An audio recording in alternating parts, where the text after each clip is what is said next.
legendary Sir Arsen and afi Urema and P1 and afi Benjiro JP and ya prantia opo adwuma producer papa onu so betimi abeboa anu ya prantia friend Afredo na ye dey aka mbiano etime dey promo me ko papa the Foxy ene ni team no to aso edamo me den e dey Jimanol Odoy epo wana oni Asia enkopim se no miensa so etime apa e be sorry so no oni Asia papa the Foxy ene ni team no to aso and so etimi edamamo Papa Foxy ni team na beba producer wepa na wabe ye nyoma abom na sorry so madaroma na ya sorry so ako na bipia so etimi ay kama enti yedesi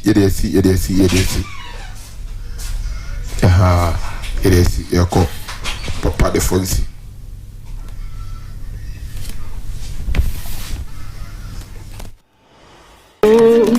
Mama spices are ever mama journey. I tasty, appetizing and delicious. Spices day and one Remy spices or dealing Remy. Dependable. Remy spices, Remy. Young papa, what the Remy spices you are here? And my journey you're fine. I say, Remy spices dear so who you swear. And for spices food from Biafra. If we say Remy spices dear or dinner home. Flavors not so dear, baby. Chicken, goat, jollof, stew. Spices be our tradition. Remy will be your and for what you need dear and to cha-cha. Perfect. Remy spices. Ameriani ya dekeke. Kai say, Adiani beer the spices here. For Remy spices here nina. Remy spices, Remy. FD, I did cratouyatum.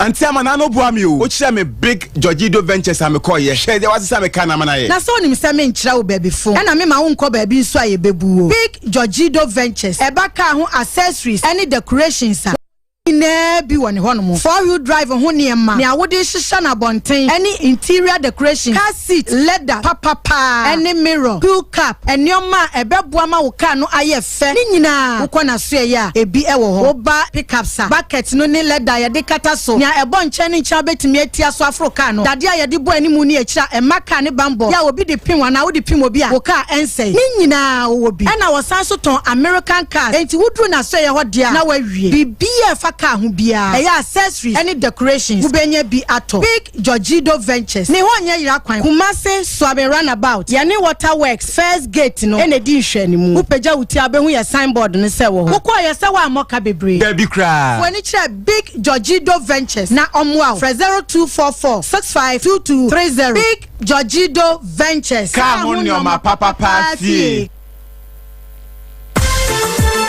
Otua second bank ya sim kwamba ko pe owura bank mo no no emfie dudu ni no masom yen ne yesu ye kase ye da customers ni ase se mudi musika sam ehye ye sase ye hwoso ye emamo afidie Otua second bank yes save more ne nya sika ne more ne yesu yeso more eye more ani gisam nko an Otua second bank karu say your current account savings account fixed deposit account susu account your infant minor savings account yes save more money datin na emfaso pocho ana beba ho ye wa package bit say abaya dwuma efo bosia o to susu awa ya hye ye no ne ye hwe ho ade ma wo bosia de diuja ye wa commercial na say business loan funeral loans adwuma efo makatua ma ye no mo betimi aba je bosia awa ya hye ye wa micro ana group loans ade ma nipa ba miensa ade echo we no aye collateral free na ensi ho ne so de e ho hwe sabre wanante aba fu kwa efo so sani sika nyina no ebi koso ya hye ye Western Union E-Street iTrans mobile money transfer bit say Ghana Pay MTN Momo any de kika ho nyina no benya bi wo ya so ye abra emfa ho ne say account ewo Otua Security Bank Otua Security Bank o kofi asema ponsepe adurabo for macro kenkan su Dr. Mensa Swami Freya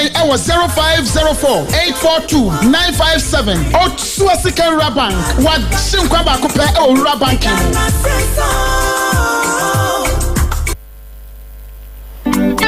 spices nine man. Hello. Mama spices are ebe mama aduane aye tasty, appetizing and delicious. Spices day and one Remy spices. Ordinary Remy, dependable. Remy Spices, Remy. Fiam papa, what the Remy spices you again? Emma aduane ye fine. Kai say Remy spices dey so who you swa. And for spices fufuro bia amfra. If we say Remy spices dey ordinary home. Flavors no so dey bebre. Chicken, goat, jollof, stew. Spices be a what you should know. Remy will be ho. And for aduane dey to chacha. Perfect. Remy spices. Aduane ye dekeke. Kai say aduane bia ye spices ye dey. For Remy spices ye ni nyina. Remy Spices, Remy. FD aje jodi nkrato yatum. Ashh FM is proud to introduce a relatively small package that carries a big attitude. 101.1. It is by far the most stuff that one could get into. It's quite fantastic. 101.1. Ashh. Ashh FM 101.1. Ashh FM 101.1. Or government communications has indicated, I am here this afternoon to speak to the sovereign people of Ghana on the position of the government of His Excellency John Dramani Mahama on the final recommendations of the Constitution Review Committee. The recommendations of the CRC were carefully considered by Cabinet on 3 occasions, including the dedication of an entire weekend retreat presided over by His Excellency the President to deliberate on the recommendations of the committee. But as the Minister has indicated, before I delve into the substance of the recommendations and what government the position that government has taken, this morning the Court of Appeal issued a decision unanimously acquitting and discharging Sedina Atienu Tamakulu, who was convicted of various offenses in absentia because, she was standing trial, and in the course of the trial, she sought permission to travel abroad for medical reasons and then remain in the United States for the rest of the trial. The trial court convicted her of the offenses charged, and then an appeal was filed by her lawyers in May 2024. I want this to be made abundantly clear that it was my predecessor who filed the appeal. However, coming into office, I reviewed what was filed, and I directed the Director of Public Prosecutions to file opposing the appeal, because we believe that the High Court judgment had merit. Now, with this judgment, I've also directed the Director of Public Prosecutions to file a notice of appeal and apply for stay of execution, meaning that if the stay is granted, the status quo will prevail until such a time that the Supreme Court has had time to review the appeal and then made a determination. So that is all that I can say for now. I have a soft copy of the judgment. I'm yet to peruse it and then come to a firm conclusion as to what will be our grounds of appeal. But I want to emphasize that I believe that the judgment of the High Court had merit, and that the United States District Court that extradited her to Ghana had a basis for making a determination that she was the proper subject for extradition. And that is all that I will say for now. Now to the main business of the day, which is the government position on the final recommendations of the Constitution Review Committee. Now, you will recall that on January 19th, 2025, His Excellency John Dramani Mahama appointed an 8-member committee chaired by Professor H. Kwesi Prempeh to undertake a comprehensive review of the 1992 Constitution. The committee was inaugurated on January 30th, 2025, and thereafter went straight to work on the task that the President had assigned to it. Over the course of nearly 1 year, the committee did a number of things. First, it organized 10 thematic stakeholder engagements involving over 500 experts and practitioners in law and governance. It held engagements with identifiable groups reaching over 21,500 people. It consulted 11 eminent persons, including former president and, of course, the current president of the Republic, who were closely involved in constitutional developments in the country. And then lastly, it received and reviewed 785 written submissions from members of the public. On December 22nd, 2025, the committee presented a summary of its recommendations to the President of the Republic. Subsequently, on February 10, 2026, the committee submitted its full report containing the final recommendations. Those recommendations are the subject of today's press conference or press briefing. The report is titled Transforming Ghana from Electoral Democracy to a Developmental Democracy. The report is very comprehensive, well-researched, and reflects the consultative approach adopted by the committee in accordance with its terms of reference. It contains 147 proposals for amendment of the Constitution and about 59 proposals which are entirely new provisions, bringing the total proposed amendments to 206. On behalf of the government of His Excellency John Dramani Mahama, I wish to thank Professor H. Kwesi Prempeh and the eminent members of his committee, as well as the Secretariat of the committee, for the excellent work done for our dear country and its citizens. Their names will forever be etched with indelible ink in the annals of Ghanaian history. Ladies and gentlemen of the media, and my fellow countrymen and women, I wish to make it clear from the outset that this is not a government white paper. The reason is that the work of the committee was not, technically speaking, the work of a commission of inquiry pursuant to Chapter 23 of the Constitution of the Republic. If that were the case, government would have had a constitutional obligation to either publish the report of the commission of inquiry together with a white paper, or give reasons why it would not publish the report of the commission or committee of inquiry. The position of government in respect of the recommendations of the committee is formulated in three ways. One, either we are accepting, that is, government is accepting, or two, it is accepting in principle subject to modification, or three, it is rejecting outright the recommendation of the committee. Where government accepts the recommendation of the committee in principle, that is subject to modification, we provide reasons why we seek to modify the recommendations. Reasons are also accorded where government does not accept the recommendations of the committee. In formulating the position on the final recommendations of the committee, government examines each recommendation against the relevant provisions of the 1992 Constitution of the Republic of Ghana to assess the nature, scope, and implications of the proposed amendment.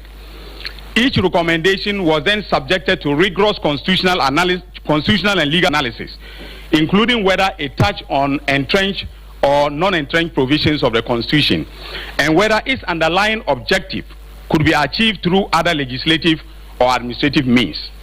We also examined the recommendations in light of the work of prior constitutional reform commissions or committees, such as Good 101.1 Ashh FM and Awuchin, we the Attorney General Dominic Anyini, Enra Oshashan Semu de Chire Ghana.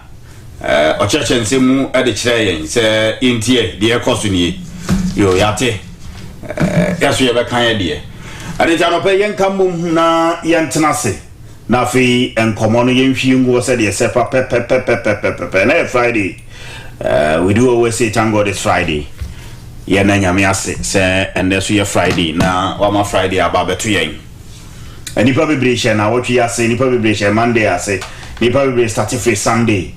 Then so no Friday mama to one yeah Friday ababa to yen ni probably so share na watch na say but omanya amane omanya asem yen de nyame ema yenya asem bia aseda enkanidin yo yen tingum na yen din komo no afi yimia ahoma no ntum na onso be kire wadwene e wo dwumadi no so later on no na yesin konya edin komo nyame ya date yes and 31st okay and 31st me dey kwadwo Host-Foxzy station here Ashh FM production team ano pay Kwame Boa Gideon ana no pay ohelidi ama production bibia akoyie Franco Joboatin at the end of YouTube Ashh TV obetumi ahwe ho na wetie nti we friend tie na hwe ti ohwe na utie na wo hwe ene squad na aka ni nyina no so no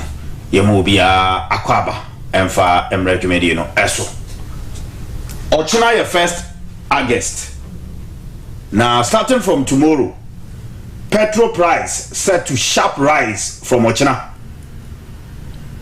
petrol bo besa and even say Monday there wa ofro car ko adwuma wa ofro trotro wa use transport yibia and them say wo kwa for scan bi kan ho cause definitely one here na kesi kan no bo betumi akosoro pe na no and Ghana Private Road Transport Union paying for ekokoshia na Ghana Private Road Transport Union paying for kokoshia no omo che say nanka decision a ekche say omo to kesi kemu no womo apia sensan kakra because omdo mani atuni emebi omdo mani atuni emebi ba se no said the niema AC ekono womo ebe to kesi kenu ana omo ntum because ochina aye 1st of August no the tiene say petrol ebetumi apegya akosoro according to Chamber of Oil Marketing Companies 1st August to be 15th August or ede kono petrol is projected to increase 7.58% with a litre expected to sell at 15 cedis 23 pesos 15 cedis 23 pesos. Diesel is also expected to record the biggest jump, rising by 12.50%. Currently, rising 12.50%. Now, you heard me say a liter of diesel will be selling from Ochineko. There's a 17 cedis 45 pesos per liter. I'm telling you, Ochina. If you Ochineko, say the beer and fefi na such a beer ma. When you ever share him, say a bit to me, SC Ewa Ghana ha. And he making sure, say, if you watch neck over fasting seat belt, over fasting wow belt and also crack over fasting walking belt, over fasting or standing belt. Some say adding. If nothing is done about this, meaning say petrol no any diesel no nebu be to me apega akosoro adopei ibedimu enkomo na also odo adwenkyere aba beka dwumedi no ho de ekeka koi eye anas enye edra asem kase abaye anefa kanin maslock siu na senie ai ko piem ye beka se de apila or de kotum se atenie no a anase asenie no a yedi ye bu anaten no ojetuma enyeyi therefore yentimi hwe na yensesan ya dwene meka oman no court ko asetena wo mo se ya discharge no ya akwete no ya discharge no awe ade na yenkofo na agakra se na ade asemni se maslock siu sadina tamakulu aide no kotumu no sisie ya oba Ghana na anu ya musu abepiem wa Ghana ha ase no house arrest who say o wonsa wamu na anu ya no wasan ko appeal awene into 10 years jail and as a sentence the man ni yetwam Enti me sha se me di kan board the attorney general no so na se maka no so say o te asem na ye no nwanwa enti no wama Director of State Attorney say ontro emfanko na womunko for stay of execution say asem no a appeal court etna so nra no da bi omunsama ni nyina ba bi egina because omontene me bi ase then they move further to the Supreme Court for certain interpretation in maybe ewo asem no a appeals court edino enra no ayo profasum na kakra say what is happening? Is it the case say the confidence ewo the judiciary no still no be drop akofom and as everything is okay? Because how come? Because the man raise questions bebre, the man nipa bebre suspecting the man ye bi say yes, the attorney general say na appeal no am file no sabi this year and as last year of file ebida etwem ache 2024 May nti say eyesa na ti a eden da nyina no onim say appeal wo ho na besi sabire no wantumi ankwa besi say ene ena watumi akwa akodi nkunim anyway yebedi din komo bebre no ewa ha 101.1 okay ma mini kan tin komo we emfefiri o emra sisi a inafa enkomodia the attorney general eni edi the fa recommendations are aba ewo ne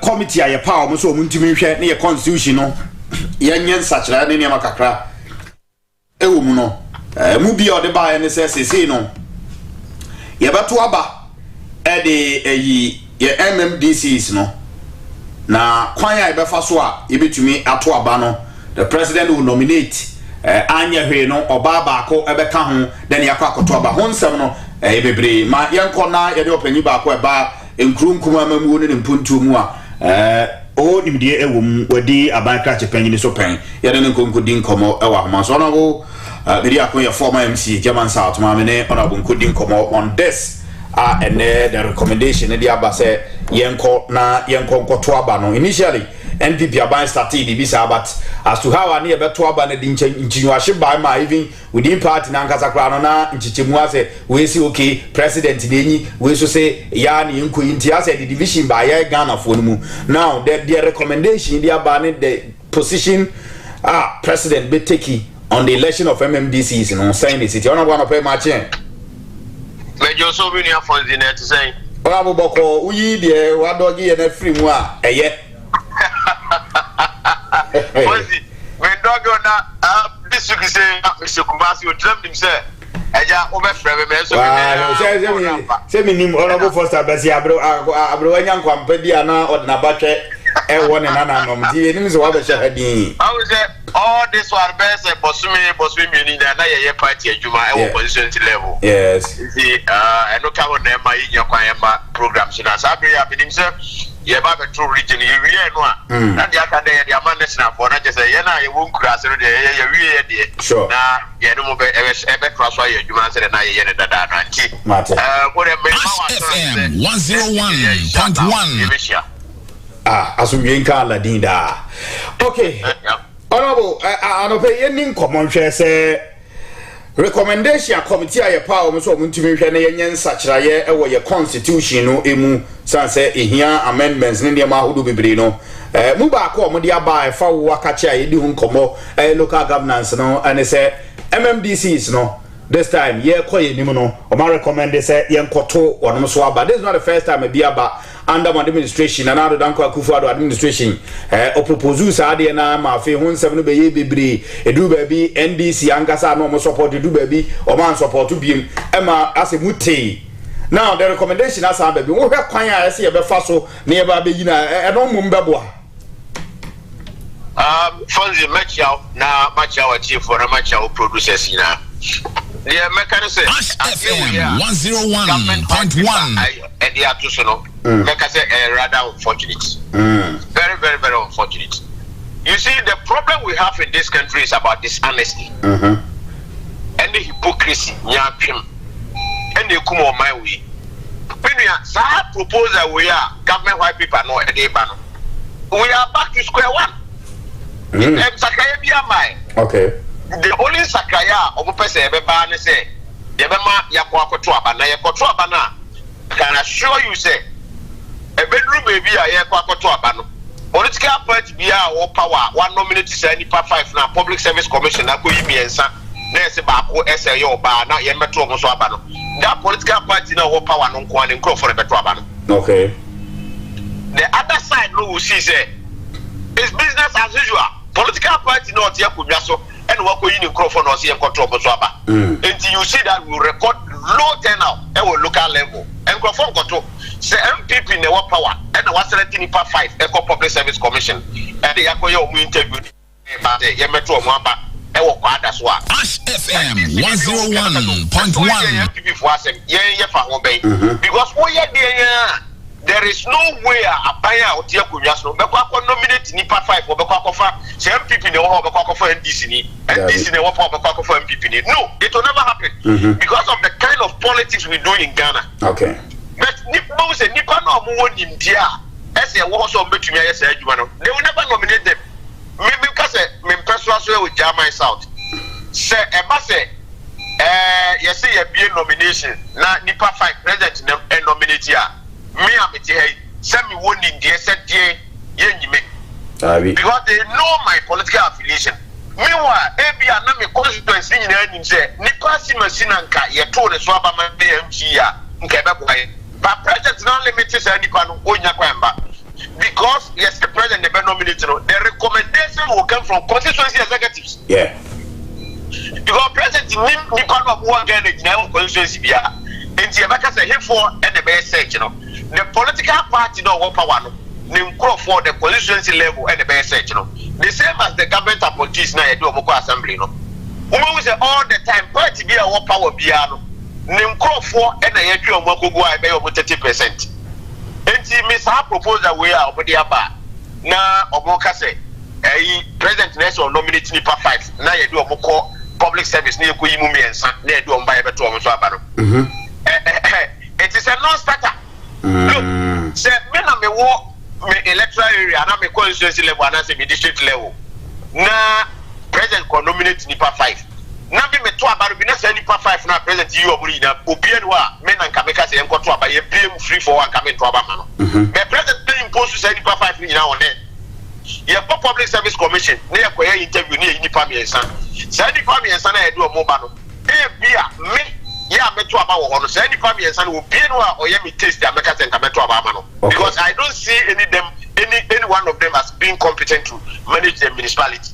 My president now impose and one man public service commission so impose to say Nipa me and sana ewo yeso.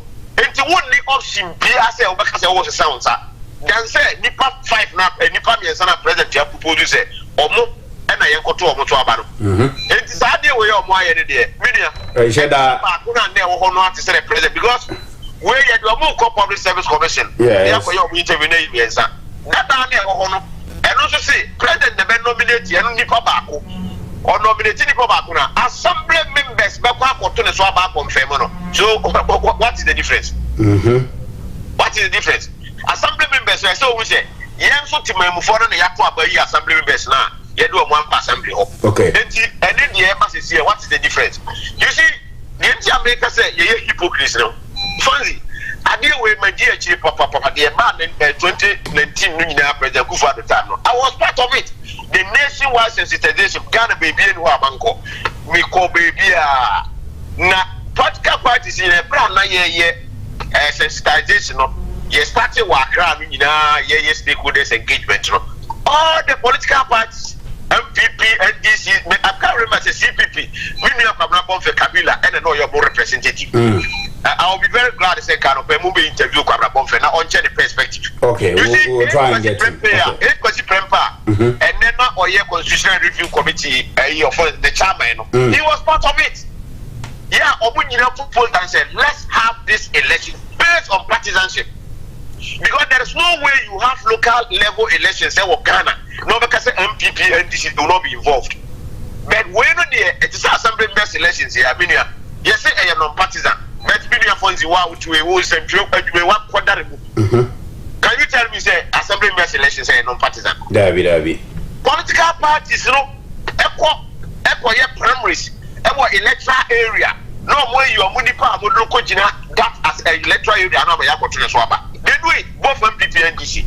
Until the essay, ye massa step no entrance, like Fanya Juma. Now to me, I want my team move on.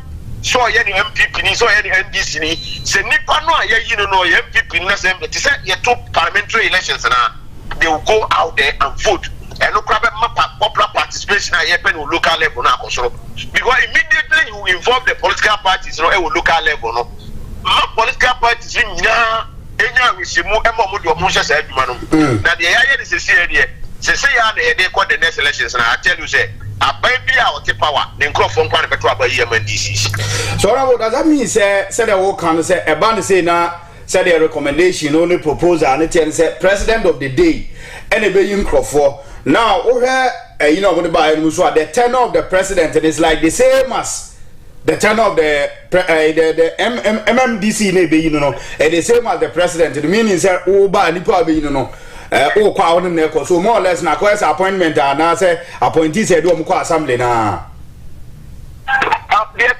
like 5 years and no just MMDC is about tenure of office and contempt of that of the president because maybe a president yet to about maybe 4 years and 3 years ago any you know but MMDC you know almost 2 years ago the problem there was a difference in the direction of the president the tenure of office was just 5 years then we are all but maybe MMDC the time I to depending on time I above DC and as MC needing and the president na here to opa eto otumine the control no make am on to that 5 years every so that is the difference I want to see okay and I want to think the current arrangement no sana get you yes and you be your MC and the DC and no interest that no kwa e do ko now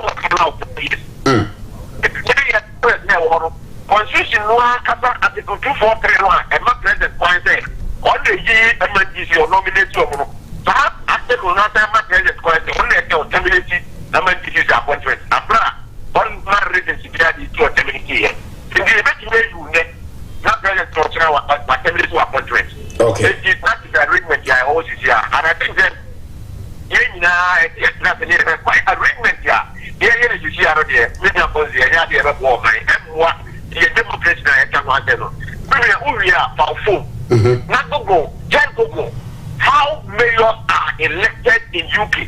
Okay. Countries like Nigeria, countries like Uganda, countries like Rwanda, countries like Kenya. Some of these countries came to learn decentralization from Ghana. But they've gone ahead. Yeah, you based on partisanship. Political party. All the the winner takes all. The political party, the upper power. Not just all minor, the great opportunity. In the say, you will not take so on the and the bread and math politics, you know, I will be over. You think I will right opportunity there. Maybe at the Saturday, say, you're my political party, and you're part of this system. The only part of this system, you have the NDC or power. Okay. But mayors and I say, MNDC there, across the country, no back country regional, MPP will dominate. If you want to take so, so MPP in the whole power, open voter regional, will get a lot of MNDCs there. Only a NDC for, will not take so, we continue to get CPPP and MNDC because who's the two other friends they are now over Western region, CPP Junior City Fuel, Okonovi region, PNC Junior City Fuel. They think to wait Saturday, because the political party in your country to have very good, not look at the Novi regional. That was CPP and have PNC. PNC for the people from the back of the if you want the PNC to be part of our governance structure in the country. Okay. Power, the MPP, MNDC, so MPP for we are also part of the system. Now the reality here, we have restricted it, and we think that, and I think that a final power, the top of MNDC. So if you want to take on the 53 it will never go out. one challenge I am and Crawford can say yeah krum ha in our part of the world and the way see politics in tea and ebia one muso say one na uje mu say okay yanko to ba because per dia me tie fru ho dia ka obenya dia nanka emma say president bo mu ne be nominate obi sa me wa chiri pa o te menga okay meba and yan san hwebiem na yan get back to honorable Andrews be dia kumbiem na ene ni nkomo san say me tu nko ba bia so me wa chiri pa antino san friend biem na afi me man no na yentimi ehwe it could be network problem nti hwew this white paper a year ye kan ho asem no I say the office of the Attorney General and the Minister of Justice. What I mentioned after, but I mean take a portion ye di hun komo local governance and decentralization. I say the committee proposed a phased approach. Okay, means I can't be to there. Ma menenum could me ba kind the war portion and American. Or I feel my ben. Yeah, it's better now. Good.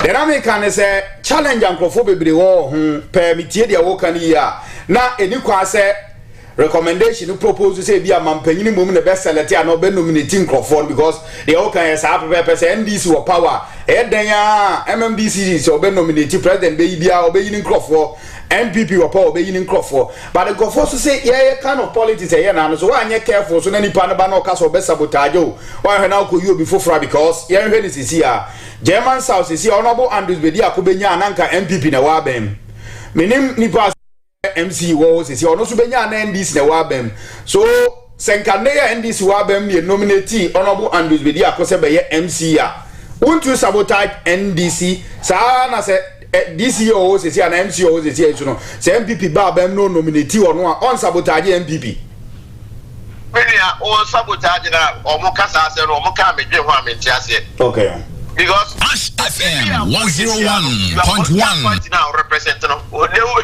guide you.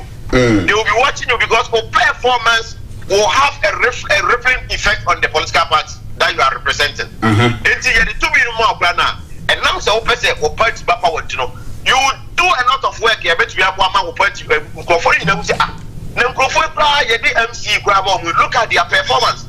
It is hard to say if you say the general elections and I say the president's no more they can perform better. So let's consider them. And no a better check on the political party any about now the power. Look, there can't be any say. You are not sabotaging the government, but you are sabotaging your own people. Until you call for now sabotage you know say at the end of your tenure of office, you will come back for renewal. Over the same say a mandate review. And you say what sabotage and I want to hear you as a way. Women and walk on Crawford back said they should vote for you. Okay. No, they won't mind you. Now, they say, I always say MPs now, you want MPs, they want DC MPs. Until Ubetunaka say, MP no or ye MPP, you know, and I'm saying, only my by Muntina, but I may check on Fonda, make money, Diana. There will be money. Party, and Rano say the same thing as or the MPP, no. And two dream like I say, or no ye MPP, and or ye MPP, a fence, a DC, you know, and I say, resources as a medical person. No. Okay, but honorable towards here when you see now, yeah, campaign 2024 is the CA. Abina now Otia Konya say MPP Abina. You campaign based on Enuma Awono Wayen or mentioning more, and the mentioning so Jina such as another Danko Kufuado Juma Wayen, Juma Wayen. So in general election, national campaign, how is the campaign going to be done? Because as they say, MC now all belonging to different party. Abina or a different party. More year campaign. Why never got on I am put to you a no. And no, just say DC no year Juma central government will be SOA. And you central government, so you also have Ashh FM 101.1. And the Juma why you at the Chester Juma why you didn't consider no any party no one to about more. Central government also projects a wire of constituency and at a district level. No. Tell the people. But there's a secret banning now from the central government never. Exactly. Mexicano and ya and your money in Adia and your party back for dia and your money in Adia.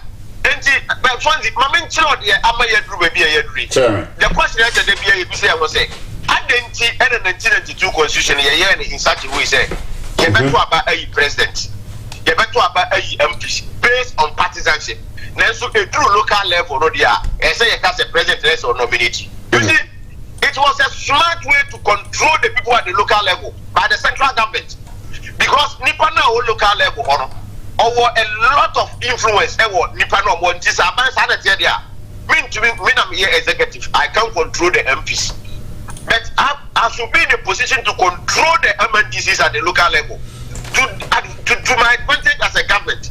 And I'm here to be and trade democracy, a restrictive type of democracy. Yeah, you have to think of what you say. Yeah, you control the because when we give them when we give them power, they will become too powerful. We cannot control them. I don't know how to do it. I didn't say I was other advanced countries now. You talk about presidents, you know, you're partisan. You're MPs, no partisan.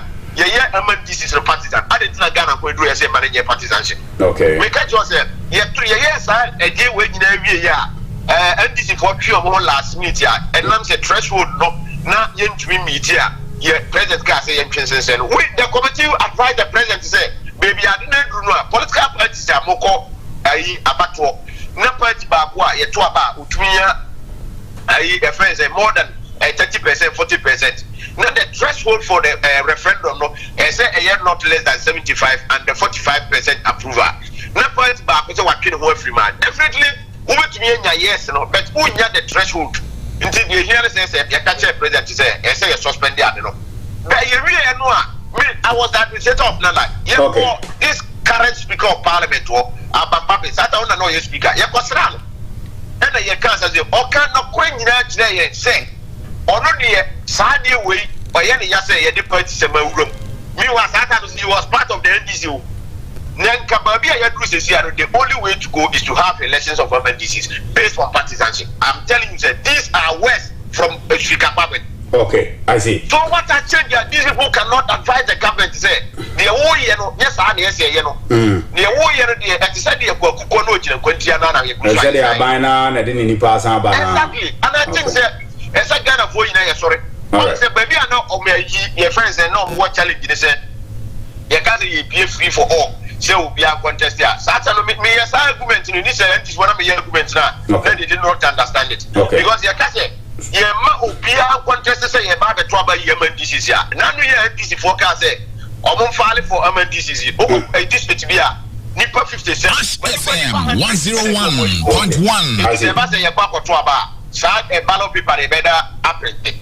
And until they say you better restrict you ma political parties na kasa. Any more representative to say MPs na near Magana for you know be a party for no more than you go to Abusaba. And I think that is the way to go. And finally on that now, there's also a provision on deputy DCs, you know. But when you say in general election, the MMDC, so they are also going to do their separate campaign as MPs, because so they will see equity with the MPs. Once the MPs, in election, they do their separate campaign from the president. Say, so there are instances the presidential candidate won, but the MP no. So the DC is when you are given that opportunity like the way you are proposing now, it means that separate campaign. Say yes, I'm to about more mono to be. And America say, say, you better go to presidential any MNDC the same day. Okay. What I say? Yes. To president no any campaign and the party for your campaign. The true MNDCs now. The party no need to grow for almost to pay your campaign to say MPs ne dia na. Ya kasi e kwa combine the million yabu. Assembly members dia na. Yeah, separate days. President for the years na ba to assembly members no dia no. Okay. And the same thing and be applied to this one. If that is the case, then I agree with you. Finally, on the same Komodia Yedi, recommendation no sounds so tribune say the creation of deputy district chief executives. Na a portion na intimi enchim wo hoye na fe yentimi enhwe ebjamene honorable and video akona aiding common. I say the committee recommended introduction of a new constitutional provision creating the position of deputy district chief executive. The deputy chief executive shall be elected as the same ticket as the DC, but shall not be of the same sex as the DC. I'm going to say, don't so much in an see a deputy DC so no so the same process idea for 20 pana by but say way or by say way a bema because I say they should not be of the same sex meaning says a way or bar as a deputy near bema as a deputy near bema as a menu ayoba. We are creating unnecessary bureaucracies. Unnecessary bureaucracies. Ashh FM 101.1. You see already no DC know what this is or what technocrats or how one or the coordinating director is the chief advisor to the DC and is the secretary to the assembly. Coordinating director, you have planning officers, you have procurement officers, you have HR, and all these technocrats are there to help the DC to achieve whatever a year of person will achieve. And you create this idea with them. You see, all things are, they are all job for the boys. Okay. OBP said, young concrete, I gave him from me party for now, or moment transcendent go phobia. And said, no, my is here. You know, say, all the regional coordinating councils are. A way, and said, all appointed deputy regional minister. But currently, we have all the regional organizers of the NDC, presidential staff at the local level, the regional coordinating councils. Almost salaries and condition of service is the same as the deputy deputy minister. Okay. I see. And, you know, it is job for the boys. Okay. And this is a movie say we need a good time no second term or say only your friend is a deputy regional ministers. But when we deputy regional ministers, but movie so we need to see Obia or Ghana Hanti and no more questions of your friends presidential staffers. Meanwhile, almost salaries, condition of service, are the same as deputy minister. And you almost create a job for the boys. Okay. And you go is our deputy MNDCs now. And not for the boys. What is going to power or not the best for you crop for say or my deputy EFS. I mean, why are we doing this to ourselves? Why are we doing this to ourselves? Ashh FM 101.1. So why are we doing this to ourselves? Okay. Please, I would just give us a break. Now you know that time you can fracture. Yeah, you're drinking kayo. The unnecessary say we are MC deputy. It's unnecessary. It's unnecessary. Okay. We should not sit down for the NDC to, have your way in this country. All right. You see, the biggest mistake you are Ghana for a year is NDC for a more the super majority. And if you are more, you never be a parliament, you see, because of say, I deal with your Muyes here. Or when you say you ban the partisanship, you know, say your partisanship, we have to go and amend Article 55(3). Yeah, no, say a referendum. But we are, or when you say, you know, there is no referendum because that provision Article 243, no, and no, a year entrance provision. If you are not the president, you know, I'll see the 2 year or the man Ghana for say, young conquer to swap, young conquer to swap, because I know you, and the Kufa the man Ghana for an ASM panel. And the whole thing is say, oh, yeah, parliamentary approval. Enjoy the parliament or when it's super majority or no Marco Jatu. That's what they move on. There's some mistake now. Yeah, nobody best Ghana for your enemy. Say, even MPP grant the power. We shouldn't give MPP super majority. Okay. Maybe new woman said to me that they will abuse it. And we will not get the benefits of whatever the reason that why we voted. Honorable Medase, so near Ding. God bless you. Honorable Andrews Media, Amen, American Amen answer. God bless you to be Kanawani Swa, Viana Wishra, Amen. Okay, it's the Honorable Andrews Media, your former MC, local governance expert, and I then I could come up on this recommendation. Committee, I power, Muse, or Monche, and Yen Sachraye. Eddie Ababontene. Now, let me deal with this now for you. We are not court to the honest because now we're court on now. Producer the Maba the committee report on them. You see, baby, I did home commerce here, you know.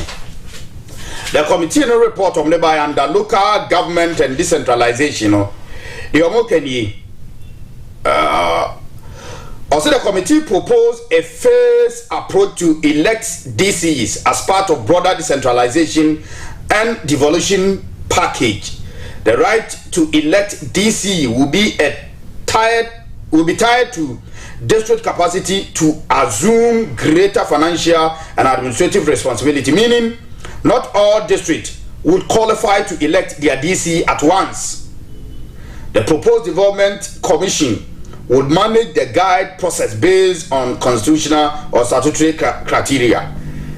Yamra Bebia Sesiana Edi Hong Komo about Kwanya Ebefaso na Yede DC the MC no. Also the government accepted this recommendation in principle.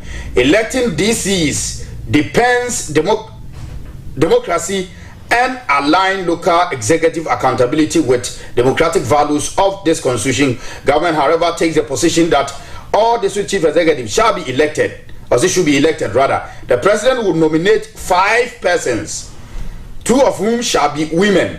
Out of the 5 persons, 3 will be shortlisted, 1 of whom shall be a woman. Vetting committee comprising representatives from the Ministry of Local Government, Public Service Commission and the Local Government Commission or Service would vet and approve the person nominated by the president who shall be the candidate for the election of the district chief executive. And you see in Komono said any dino han. But you see, sadly with me, my position on the affairs I have not changed and I will not change it. That is principle. I will not change it because first, on the same thing, I'm can't say me. Ghana, how you nipa bonnet some way to Krum Hano. Say, you're careful. And you know, believe we say, Mpuntu original the local government. Mpuntu no. Nkrom Kumamu Mpuntu. So, if indeed we bring sa partisan so ha, Maza, why Mpuntu boy? Unless, baby, are the MCE, former MCE can't say. Sasanity dia ene na wo DC anase MC kura bebo odin no say biom say enye parties no na de omo beba na emu no party ni be nominate ti say de MP no mo primaries no mo yi MP na general ya akoto aba na sasanity dia ne tenure of office na dia man say ono so de no 5 years as proposed say president here beto no so aba bia no be 5 years no time no dura nipa no so kwa akoye ne campaign apese Yanto Abamfama no nsa me DC and also me MC bim. That one they even no crown somehow na beboa. But you see here Krom ha no say maybe your MC at the party A. Na se bi susu say party A na se so no an koso tena so a made me ho ya adwuma ba say me fa say in a situation maybe your party A na ne party B na wo power no. Me mai say me sacrifice me madwuma. Abo kokwasa wo ho. Now okay any me call election bi ma me lose na me party na the central government mo mumra power because of power aban remember bia hye. We should think about so many things. Nti mo ma yem fa asem no ta me I support say mo say to DC for so aba na yesusu say mpuntu agina form there then president should nominate. Now mo to aba that should be this way. Say yes aye nyanyini say if you say yenyini we are okay. Say there yenya mu say mpuntuo no egina form and whoever becomes DC and as MC no the concentration is to develop the place but not send a party beba power. Say no ban say yetimi nyini do that level now and no dey agree say okay any yema parties na ngasa enyi o representatives na afi do do ye nkoto aba but so when nya say me say obi beba DC bi beba obe sacrificing a job for the party to come to power. Says CA NDC tia konwa so CA opa yenkoto aba and ye to aba so most of the DCs are number winning in the Ashanti region. Let's pick Ashanti region. Most of the DC and as MCs number winning no do na be kwakoye MPP for. Okay, now they've won. These same people want their party MPP to come to power. You think they are fools? Go to voter region and also can in boom.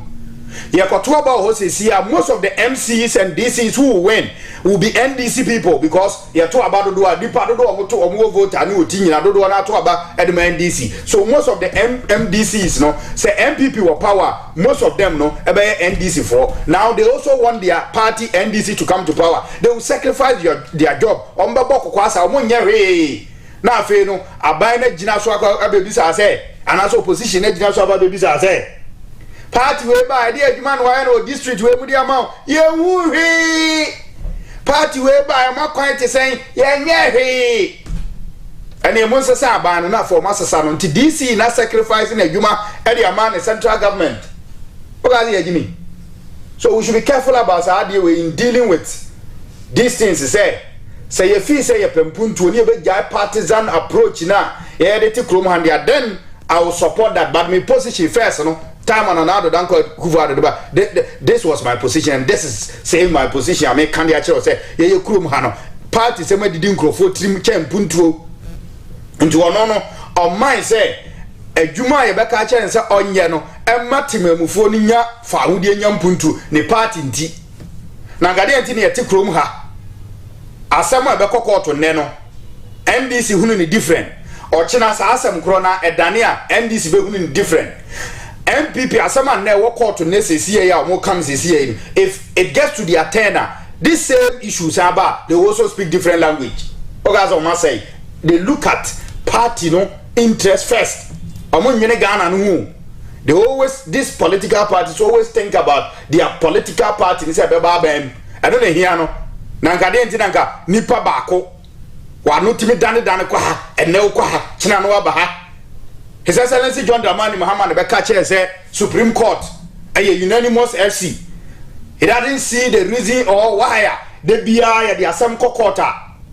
Na NDC fu adi MPP fu adi nkunim.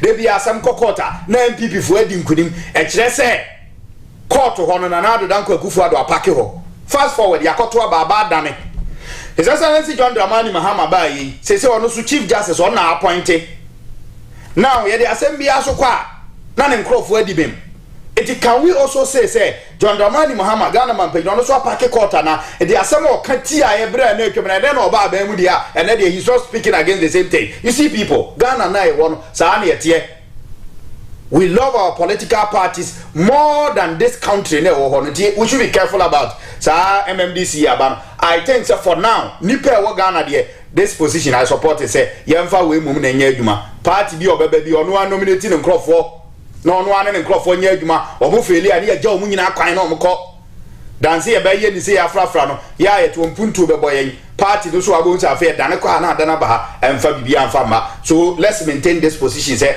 president of the day no okay the president of the day no ba let he or she nominate nkrofo like the proposal ETCCA na yanko to omoso aba say ye na ye wo form one if we think ye person ni pakrona let's vote for the person.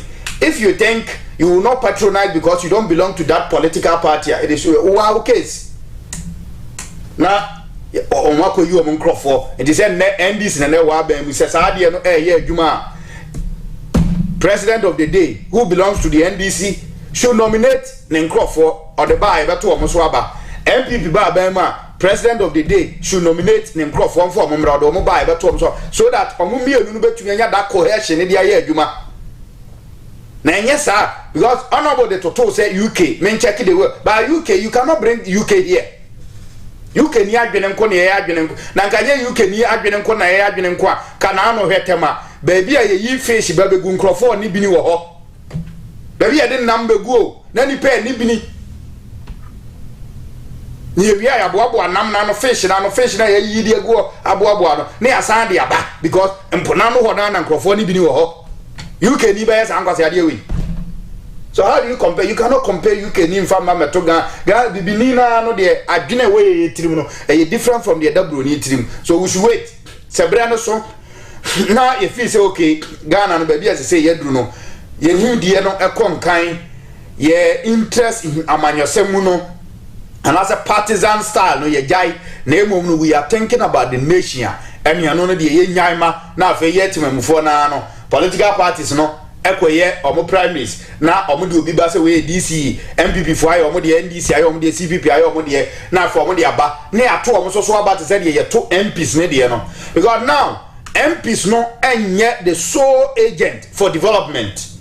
It is MP ba ne no anya adwuma bi a nya na adwuma ne so ye sabi nya MP adwuma ne so be si toilet nya MP adwuma ne so be yi kwan but ne kwan yie de eye DC no won na behwe hu se akwan yaye kwan so atutu ye gwiso ye hia we ye hia school dan ye hia market ye hia we no a solely responsibility of the district chief executive but enye MP adwuma ti say nipa na ono no solely ye na adwuma no say no ye de ono so beba na afa ono so support the government of the day na agenda na ne ko a o ga so behwa aprempuntu de ama na afi MP amfampuntu aba DC so amfampuntu aba at the end of the day ye na ye be suffer na mo ye kokwasa na o party aba power na afi no when your position for your appoint to CEO because you sacrifice for your party na ye na mpuntu be boy no dabi ye nyina haya no meje se be bia last time and how to propose you haya na mejina say dabi o man panyini where you na ade aba no say mo ka say ye nya na partisan na ye nya na partisan I disagree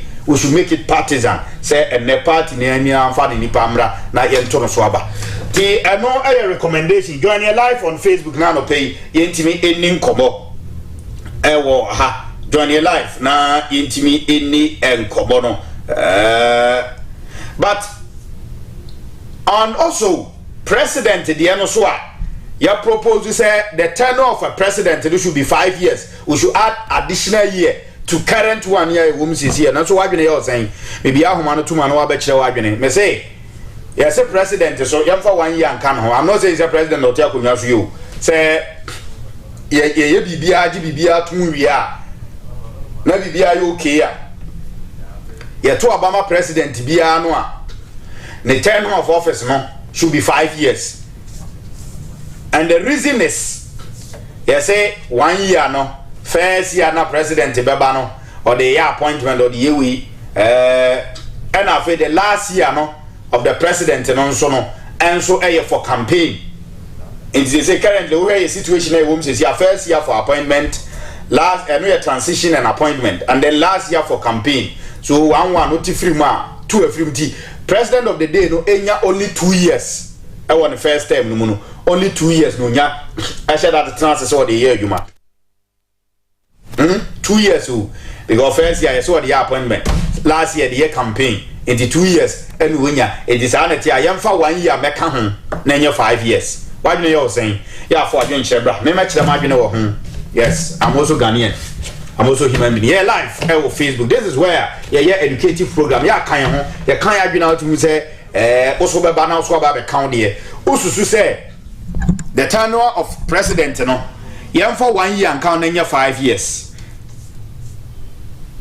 you see I don't know two sides negative and positive but when the negative outweighs the positive are bad we should also make sure say the positive outweighs the negative that is where it will be accepted say nen komo ya ye bedie say yem for 1 year anka president ho ye nyina ye ntrase na ye nwenwen ho say ye de ka president ho na say nsunsuanso na de beba no eye papa e chen say ye de ka president ho na nsunsuanso bone e beba no emum na chen de ana na ya fa papa no ba say bone e de beba no ebe so a chain papa e de beba de then we should maintain 4 years here was here e de wo adwene ne sen e de ususu say yem for 1 year anka ho omo reasons omo kan nyina ne say ye to Obama president bia the first term no ye the transition because ye to Obama on the 7th of December now ya swear president in 7th of January the next year no it was started 7th January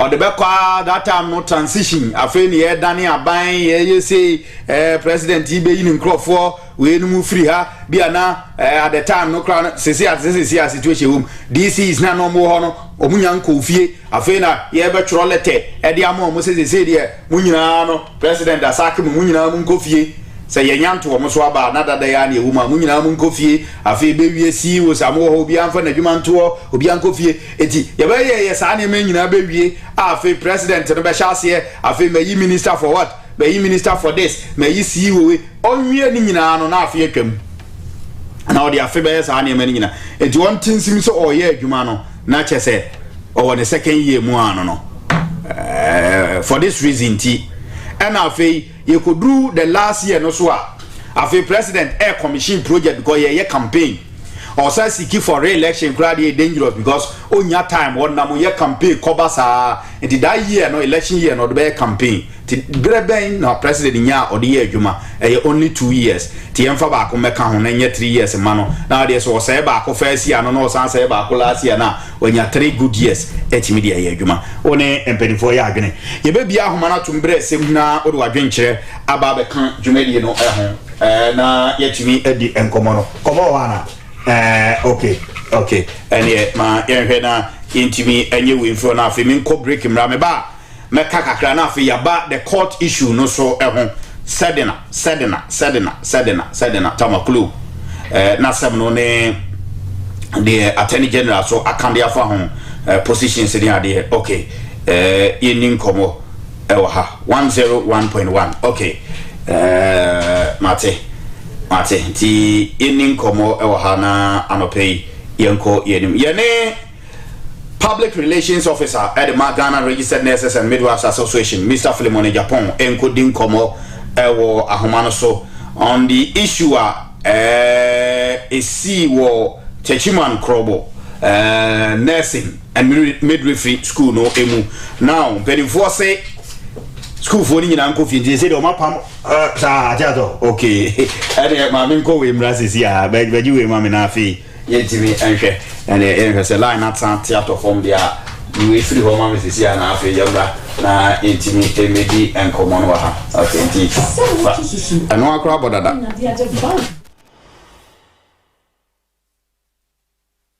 Odotobri Rural Bank the susu loan in Sisefo Frokraba eye Odotobri special susu loan wodia ne se woto susu no a 60 days pe wo bebo wo susu sika wato no ho emprenum ade ama wo besia woje besia no nso a ensi wo ketwa bi se wotumi tua besia no ansa na bra wahye no aso a wotinsi ho no so ma wo se hu Odotobri Rural Bank pe na wo benya sa kwanya yi yesen bie savings account ama wo de kakra betumu etuatua besia no na wonya kakra so ato akire enkrata 17 bia nimu akuafo bosumi adwumayefo adwadifo nyina emfa wo ho nhye Odotobri special susu loans cocoa loans microfinance loans salaried workers loans ne nyina wo ye bi eye bafie na wo hia besia Odotobri beto share say ne bi current accounts na wo sikasam nyina be ye ye bia ye newest branch wo tutuka oboase ye ne tutuka police station ne di nhwe animu head office wo Jakobu oboase ye wo White House bar bekwai any post office ni di nhwe animu aso ase ye wo dwane nhwe animu Crofrom Adwen Kwanta Macro nso one Golf filling station no ne bohon Roman Hill Total filling station no nhwe animu wa Agrikinzema wo Ben Lorry station no Tafo owo mile 4 Eyija one Victory Baptist Church di nhwe animu Bantama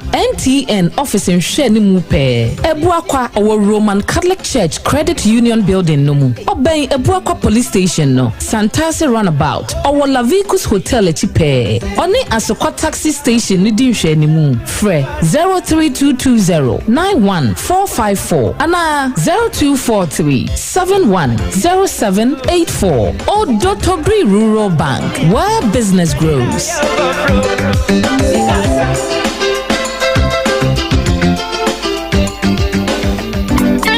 Spices nyaima. Hello. Mama spices are ebe mama duane aye tasty, appetizing and delicious. Spices day and one Remy spices or dinner Remy dependable. Remy spices, Remy. Young papa, what the Remy spices you again? And my duane you fine. Kai say Remy spices dey so we use and for spices food from Biafra. If we say Remy spices dey or dinner home. Flavors no so dey baby. Chicken, goat, jollof, stew. Spices be our tradition. Remy will be home. And for we duane dey to chacha. Perfect. Remy spices. Duane ye dekeke. Kai say aduane bia ye spices ye dey. Remy spices ye ni nyina. Remy spices, Remy. FD aje jodi nkrato ya tum. Hey, wo fanu no. Hwe, e yo fa J Herbal mixture. E ye dro a e bo ni pedua nkwamo no. Ma wo ho ye din. No krato do. E yo fa J Herbal clinic. And akwo wofa Host-Foxzy herbal mixer adiaba eya du papa ebuama nkwamwa no ne woye diri ye sa kaneno adwumadinti ya na me nipadua mu nyina ya me ya me wanye maposo tutume na mayemre me sebrani yawo ewo me nipadua mu ankasa na me tifa dwame ana me tidua ne nyina ye dududu ema me ho yira me na me ho me se Monsieur Host-Foxzy herbal mixer no agrone from a man in Marabangina drew at la trafo bambo adwuma yekuo sede adwuma ne din city menianum dwamfo nyina a man in mema kriafo ankokra mrewa wo bibia Host-Foxzy herbal mixer semensio boost immune system no ankasa wo benya adupai bi ato ewo drugstores ahodo pharmacy shop ewo Ghana memu ha ena Host-Foxzy herbal clinic ho a open do etu ana wodi mane obefra Host-Foxzy ewo 0244 057175 ana se 0265 38 44 10 adrei enyema oba wa fafro o ma obofra no fo ana abofra woni emfie dunwote fda ahwedwadie nkrato yimu agiatum Ashh FM 101.1. Welcome back, Ashh 101.1, Friday edition of National Agenda, 26 after 8. We need a Foxy Kwejo Amakom. Pay Yenin Komona, Yane Kasamafo Abidi, and Ghana Private Road Transport Union, and Konkudi and Komo Ira, Sami Amwa, Ewa Homanoso, Yan Eni and Komwe. Yamano pay my Cheba Ashh FM so. Mejo so, Papa. Mirana Apombo Cordier. Nyame edi enkwani ho de ache anope na monzo e Yankopon adom yenso ye ho ye papa yo anope de ma yennin komo kakra ni nyina afa ye kasika ahyentuade ho ensem recently I think this week mo baby mo kokohia mo ko ye no mo say aban ni mo di nkomo no mo twetsen say paja ye sha se mfiro ade den ne course wo.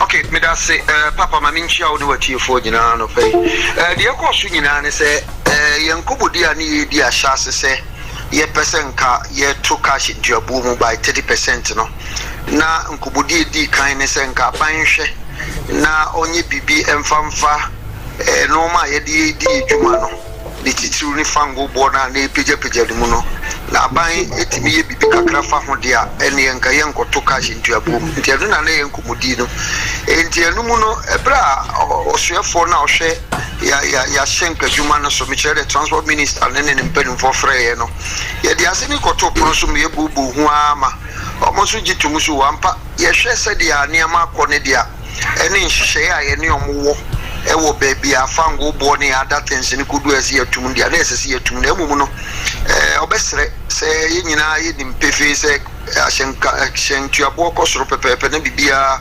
akosoro entinke be ya nka futu na ye di tu omo se omo nhwe se nka ne ama bibeti maba fomo ama ya ne ma omo mrekitiwe bi na omo nhwe entoto ne ama na nka ni titu ni fango bo no omo nhwe na nka mrafo enti ebe ya mu esre sanki yentwi ejinasi ne nsan in fact ekoye tag of war ye twimu de ekosi ya ne se yo makande a ye beti ase amamo na emum no ebere ben kra na ye ntwen kosi but nyina mo ntimi ama a specific time di ankasa ye bo yitrim pose ne sa na tedia ye betwe asan na emum ya hwe the next price window no ne ya fia de ya another window bebie mi ehu se either say fuel price and be kosoro ebegina ho anase ebeti aba fom no eno so ne yebehwe na yensu ehu egina si ebisi nti we na nam so ema ye suspended the proposed 30% increment no. Okay, nti na say mo twen ne ma kakra mo ye madwene say mo hwe the way system no be si akọ answer sa pepe penalty. Okay, yo now ye wa twen ye mu a ye hwe ye nkomo no ne say efiri ochina first. Yes, to say according to Chamber of Oil Marketing Companies, we are anticipating say fuel no will be paid akosoro but turn be say 15 cities 23 pesos per liter. That is the petrol. No, now for diesel so be kwa jina be 17 cities 45 pesos per liter. Say bani say ya mo be sa akohia biem. Mo be tum. Ye mo aye ho do ada ye be adwuma ye mfa ka sika mienu. Many episodes said they are okay. yes, me answer who can say, sir, and Kitahudia. Ashh FM 101.1. Say, Uko Shell, Selkoto, a fango now. This is no Edina 17 cities 98 pesos. Yeah, Shell, the only one for and the correct. Enna petrol Sujina 14 cities 99 pesos. Now, according to MPA, no, now, Omo can say this on the back cost by 18%. This on the back cost by 18%. International say 18% of 17 cities 98 pesos. Now, so calculate here. Naturally say I'm here near Kikako baby 19 to 20 cities a liter. And a petrol no so no ebe cost by 9.4% of what we are buying today. And you know, at least I say we are boy na jaya ni ayam shishie. If we say nkobodia you could do or transport ministry and I'm so me atwi yegina ni san you know. Naturally say akwe other way round. Yes. And you know, yes. Yende ya na nsem kika se ni entamfa nye adwuma. Emu ni yebe ko pomp no so no. Na yebe hu pomp no so na yede be calculation. Enti no ye almost say be reflect here china. So ye de nkrofo agukro mu agya. Ye nyina ye monitor. Se ade achi na epeja ni mu se de omo kana na kire se hwamu die kakra kwa kobam. Eno sa no yebesi nkunya me kire the transport unions no. Na dia ye ginesi ebisibia no yasa akọ transport ministry FM 101.1 na nkomodie ni nyina beko kusise ntwa de betwa kwa kusibia no tie bebia ne ama beko kudu no ya nhwe antuka shintwabum kakra ama ya shenkafo a in fact ebedi ko sabre amene o kase kura na shenkafo pi na obeko adwuma pon no na kaprenkuta bebre na ntimi nye o musils ye officer cases bebre ba kauna force driver for dio musika yembe ko mana chese sika na no munya kauna force nya sika de sisi kas no okay amakas bibira ko ka shop ni ade ntino ye ready ma ko si echina de beba pompo no so ne enso ehu gine CBC. Okay, I was Ashh FM, so you need deputy PR of the Ghana Private Road Transport Union in Komono, Mr. Samuel Amwa. It means say they can ayat te sem e betumi aba say betumi aba say mem say ye da sorry na said ye can ye huni say petrol beko 15 cedis diesel agina 17 cedis plus na se basa ampa de amobesa akobiem eno de yem fanshi etrim say saat mi cedi a every Monday kono obi a wo ko adwuma fa ka sika afoforo kan usika no sa pepe na maminka we ya ni ashenka foni bebre na ye din komo se ya no mo create the kind na oma shase jejeje ebu obi a ensem fata na dia megina wa fidika si so aka nyina na se ye beto cash into abu ma ye wo processor ye fa so ye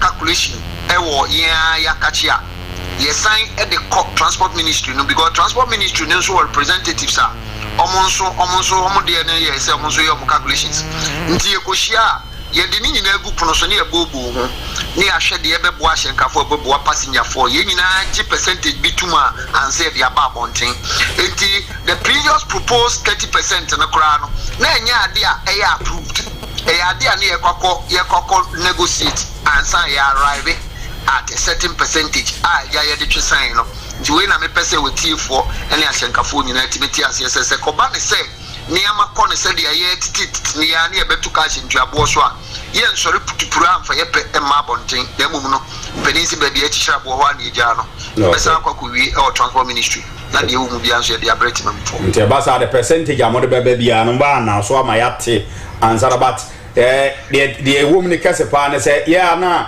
ye yetimemufo ne ye na ye hoso nsie se de be ya enkoye se ebeba no na afa ye putupuru se na ma ya ma ne nti se ba se ne bo no be pagya akosoro se de ye kan ya ene ye no na ba sa even though munya nkan de but mo be call back to the transport ministry no ma ko din komo ye mfa nhye etim se upwards adjustment beba sa pepe so akamase nyina ma me yo mate ene eja tame ye nase na ye mfa usia ye mompa ye ne se me koda nyesa bi kra no pe medidi anka minidi na bompa ya se urade se fasting omabo no nte kra nsan na chi asentu abon tumu ba masa hayi nyina say petrol boy den petrol de be adwuma week we calculate be wie no o ti free wakati e ma na say o kra nke ye chew kra say o ye den na o ti nya sika kra didi ye say nke chew enti e nyina ye mo but wa dan ma just ame na wo fasting bia na Friday na day na ye Friday na memudu ano so ye di Yesu Kristo san o nti wa daroma pe ba bi san na bom paye ma ye na kra so ye me ame denti o ani e jako fi me nidi na de wa daroma me nidi wa ye da say na paper mate me so me da masenya me sure okay Kasamafo abedi akire de ma Ghana Private Road Transport Union sekesi ka beba o mo ne ditemi o mo ne ada transport union so no but the major stakeholders no the Ghana Private Road Transport Union and the Ghana Road Coordinating GRTCC for no o mo ne kambo mo ditemi say ya de kesika o mo ne announce say de kesika bo ababontene ti se sa na tie dia kuri sokra na kuri obi aboye dua na no mi ana se de ni obi adi boni bi ana aye huntimi ntoye da ukuro we mu asembe 15 cedis a letter and then speak e we dan ya ba adwuma si ewrade humamo bo anyway obi aye boni bi de ti asafo ewrade humamo bo he dodo no mpa bo why ewrade na amayen konso hwem nya saa enkofo abeshi om so om nam kwa ho papa say fum kwa so no be doso ipa be doso because see eti krum ha sesi ya no say onim say 1 cedi emfa car 2 cedis emfa car the via for kra bia 2 cedi 50 pesos say 1 cedi de u obi a ush dabi kuri kamagaze kuri ntimi to kuri u obi a e to den kra apapa roba ba ko say oyi ba ko ma say fakoto na okoko ate no wosan de ahye ho ena bi obetumi de ato 1 cedi ena nsuo udi dia me wadi bia beans one time premium ni din ba kono udi wie uni di biem kosi anwumre na bi a wato nsuo mienu sachet one wato mienu wa boy so ade a say 1 cedi timi ye no okrom ha no ti se 1 cedi ntimi mforo ka 2 cedis ntimi mforo ka sisi ya kura ni o ti esan betumu a odi agra 5 cedis ntimi mforo ka na sabe first now free e konkran kwa na nye 12 cedis na 10 cedis ode be foro trotro na uni marking crofo krum ha ede akatua ti se de bia no ode 10 cedis foro ka o ba 10 cedis a eno kra na yesi wanya bia straight cow na ze bia be fa piece na se de bia no wo ka sika trotro untu kwan onkotena VIP bus mo ngigi na mu air condition mo trotro tantan a wo hwe so da wo hunu nyame wo hwe fo mo hunu do nsam na se wo tenem na 10 cedis eno ye straight car so anya straight car bia obetua be 15 16 cedis ever average 10 cedis na se wo ko 10 wo ba 10 de bia 20 cedis wa angasa bosome na angasa so yetua aka sen a oti free ma oti mu say yes ayi konfano cha asefo ne yen ya nwade asefo ne yen ye no kira man asefo ne yen etiam from asefo ne yen ye ya nwade obi nya ebida o jaze ehu hutu so ga se nyame ma ne ye dia se nyame de one bo soro ne asase ntini ma ne obi aba ye timi ya nwade bia nyame no kra dwene ho ano ntia se say na me meya me bo mu o mo ko fa sa powers we free nipa yetua ne ka sei na o spend this no site me trans ye normal human being e trans ma bo so me ne sa ko beto no because nyame timi bisa ye nyina ya wa nyina nyame timi bisa bebre me ba na wo ye den na last time me sonda ye hu bibisa na nyame bisa me say me ba me ti dai no me ba na me hu ni pa kro a wo frɛ me cheche na me hu se o em say dai su mu na nyame ne me kasa me ba wo ya ade o pede na de bia to fuel go kam wo ya ade o am say meja una sha me den o so na me nida why do we live in a country like this and fair on to 101.1 near Ashh FM and Utieli I don't know Musa yetu fa okay Yamra Maslow former CEO na semno so but before I me baso no tie otu asekan rural bank banker odo ho bono a wani mu wase brand me be current account savings account fixed deposit account susu account minor savings account say we are no towards obana da chi and in the future Nenya interest bebre wo ho ba ne benyini na sika wa pa egu no ho bebre sa na bro fotie loan packages no sunie oye government worker abaji loan oye bosom ye adwuma na onya aban adwuma ni kwa oye bosom ye adwuma ya so wa kwanya se ye mo loan na utimi de tre wadwuma susu loan ye mebi wo ho afi ye ma micro anase group loan enso e wo ho no nipa mi ense ko nanim kam ho boma ubenya loan guarantee bia nka ho collateral bia seminim loan e de mema so interest wo ho ye ketekete bi obetimi so access electronic transfer to say Western Union e-switch iTrans mobile banking services mobile money transfer Ghana Pay MTN Momo ni nyina no to African Rural Bank ye bi mesraw ma honya ha na ko to African Rural Bank office bi e ben wo kasepa no ko fiase wo ba ko o mampon mi edu wa adwira mi ensan wo sepabu krum enai wa abofo enum wo makro ensia wo nkinka su enso wo Dr. Mensa areas aka no dos wa ko hwe from 0504842957 0504842957 formation bi a pesa one ko tu asekan din komo no ubenya e de afiri won ho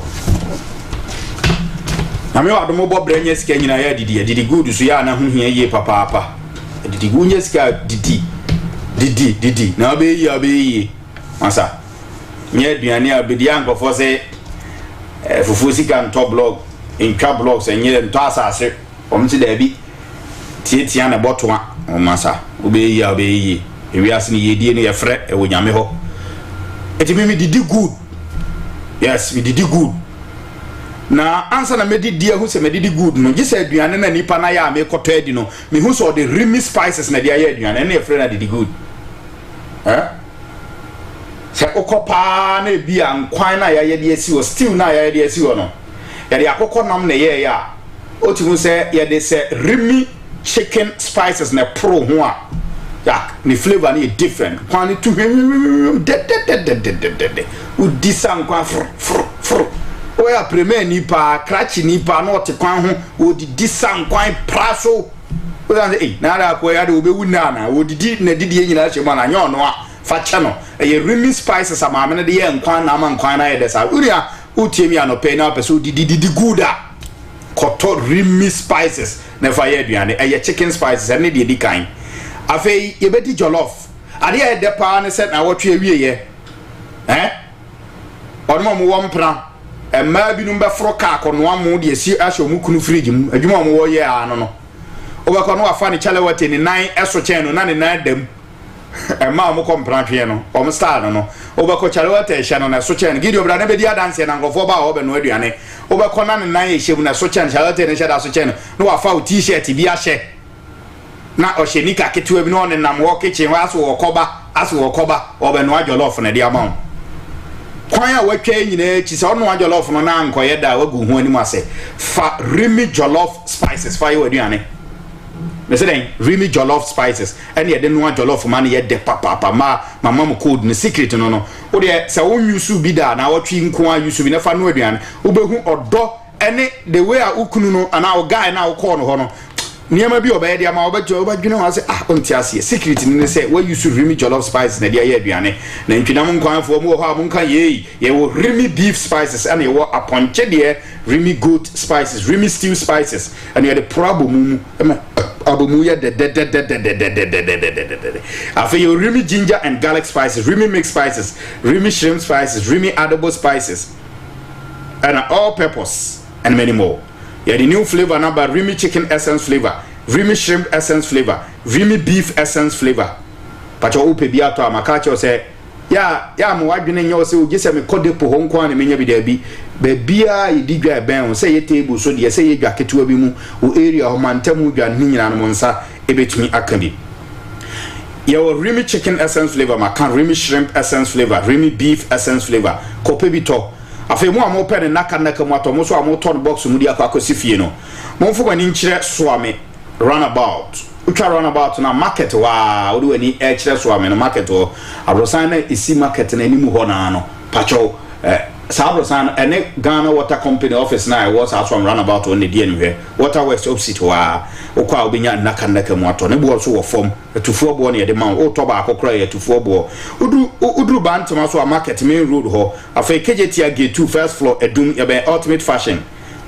Open the door for 0266 712121 0266 712121. Number we and our name Rimi Ebedin Komo Ewoso. Utiri ho apa, utiri ho tutu. Abrantie pa wunya mfie bia wapampam nyina pa. Ana ohia na say ye de no nsraw ehia ohia yade kopenku papa fasra utiri no wapampam no entimi enye kama. Oba osu utiri nwi ebubu.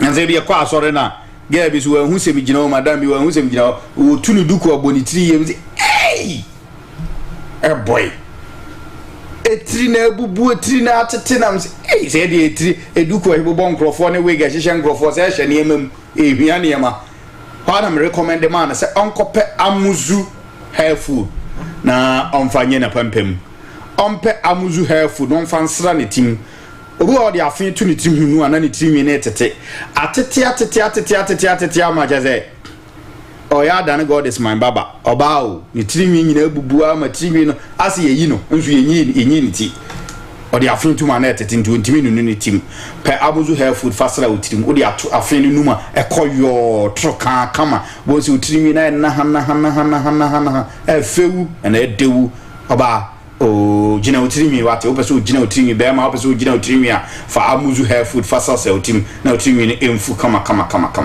eyi ho a se ho a utirima fa bisem ni nyina abekọ tirimu yade enwimu yade bi e wo tirimu bi an amuzu hair food ene ye de besrem yetirimi fu no na eyi yarewa e de free cosmetic shop bi e ben okwa aso wonsa okwa aso ope amuzu hair food wonsa beka bi dodo opa no fo ni cha abuzu janshe tafo nshia so ore ko moro market ho no 0242 955 056 0242 955 056 Kokotobi na emwao ugusu awutie Ashh FM 101.1 mami nim komo yimra de me kan yi na ya ba ma bi ma homa na tum mami chia honorable Kennedy Kwesi Kankam former MC Asokore Mampon former MP Tafo Mr. Tafo sa na beba unze me kan Tafo nshia so ntinga we nshia so proper nshia so constituency honorable Kennedy Kwesi Kankam honorable anope etesen wo ho ye bibia eboko honorable Kennedy Kankam honorable we toasted we brutal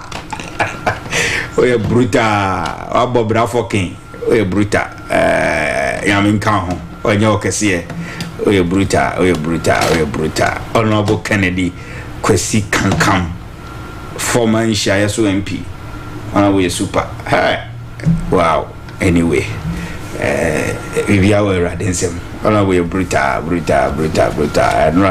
enra mi hu no we na otim say yes so we dey adwemu fan ya amanyosem a otumi bobra so fan na nka kire wo we Kennedy Kankam we brutal alo pe mi jidi so ho ye mi jidi so ho ye enra so apart from eno so kra mi say nya achede foforo Ijina kwa no ho na honorable me say hu na de foforo so nti we bo ba ko na mi kunu ma mienu honorable Kwesi Kennedy Kankam super okay eti mami ni nkomo into aso you see some maslot sem no a enra eba ya eba se court ejai maami no se onko attorney general so say baby or the bibi sa akwa akotum ebiem na afei wetumi ahwe producer okay yo ani mate bibi aye urade asema Kristo share dinti nti de anya de betumi aye insuro bibi awe urade nsem Ashh FM 101.1 Ashh FM na mutie. Okay, kwa me bo aheno no ene anope onu na produce dwumadi yi na wotwe wi yi oba ba no aduane ama no be fa ne chele ahye na ne na dem no na mo ne t-shirt na hye no okay de ebe to dwa no Ghana fo bebre na say ya na Ghana na be kwa ani yenya gidie ewo ya temuo ensem no emu ebe kakra ntokwa no be doso abontin o ebe kakra obi anya asem a ompre so de be ko police station ama asem na kopie mu o court o obe na dwene se ne yen settle mungamu street settling no be doso go fi se o de kwa onya attentive especially issues involve politics no se ebasa aban bia ba ase or the judiciary na aba aban sana nkofo be suspect you but that is not the case. I'm not saying that is the case, but when it becomes suspicious say ya se nipa kwa ya suspect so ya kromfo adini timi nya nsunsuaso so ma da no kromfo ma ne yi utimi wi ade it is suspect say no cases are cost nsema ye didi no krom ha no ya political cases ya political cases when your party is in government a favor. When your party is in opposition, it goes against you. It's not the best. Because look at Sa Mami aye kan ho asem said na Tamakulu. Bonia na Mami edi. Anu nti no court dada aban dada no nye court dada aban dada no. Eri ko gina mranim. Se na Mami ni nim se wa ye papa. Den nti no ono akra se wo kwa yarehwe, okoye wa mabim. Den nti no akra se wo kwa wa mabim. You see, niema and no court to see what body aguno. I just want to ask this simple questions. Where a general question and maybe so. Among cases 78 counts are the bomber meno a born no. Tie yes say. Said na Tamakulu. Ghana Private Road Transport Union ya no pem no mudi nkomo yi. Na peso. Okoso okwa to sa mini buses ni bi dia ma GPRTU for. Na GPRTU dia ye adwuma. Eti won say maslok for omoma cars. Omutimi to toss a mo vet no ne cars nketo ani bia omo to omo de ma Chevrolet de kam Chevrolet no your Chevrolet Avio and a Spark ni nyina no ye cars a maslok for to no mo de am microphone no mo mfa nya adwuma ba de tie time a change of government by MPP ba power no now call the national security yard no ba bia na maslok for cars na park ya best 350 cars and go ebi mini buses ebi ayesa Chevrolet Avio any Spark no company say the contract no ma o so mo no na ekofa edeba eye Mark Auto and Spare Parts Limited mo na be ton cars no edema ye no price na mo ton abontene edema individuals na price aban kra kwa wo kwa akoto na tufuo bo no kra no na tufuo bo no din che de ye ton abontene no. You see sa Isuzu bus na aye mini bus na no maslok for koto to so mo de bre GPRTU no mo timi de aye adwuma no in 2018 ese bus no na company no eton individual de ma enko for $79,000 but maslok for koto that is in 2018 no price na company no ton ne buses no na $79,000 but in 2016 mmomu ana enema bo nko soro no 2016 mmomu ana enema bo nko soro no na ye ton bus na $107,000. Does this one make sense? Yo first na enema bo ofo no enu mmomu no na car na bo din chen na car bo be ye din. What is the way we can say no?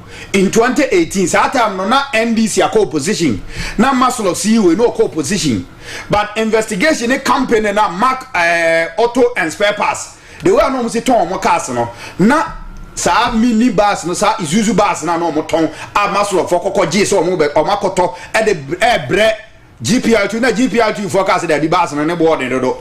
O mo ka so meje o mbeboka. To ompe ti sa cars we nyina no change of government by na gu yard ma na wura fu afa ho I wish senka me nya video no na kam dia ma producer dia yidi to YouTube ho na nka watumi ahwe nti basas na ka wura mu ho a na ho afu but the man ne koka ho nyina say GPRTU for say bas no mompe ko ne board do bas $107,000 there ne boarding. But ye buy a nimba 2018 no na bas no ya sign ne bo no mum no abechiri how so these are some of the reasons in here you say muscle of boss no or inflated figures car or the cat to so na no den do cat or the gugu so no na no den. Look at this one. Sarchivlet car na yaka spark. Was a create saloon cars and get to be a create spark no. Tie.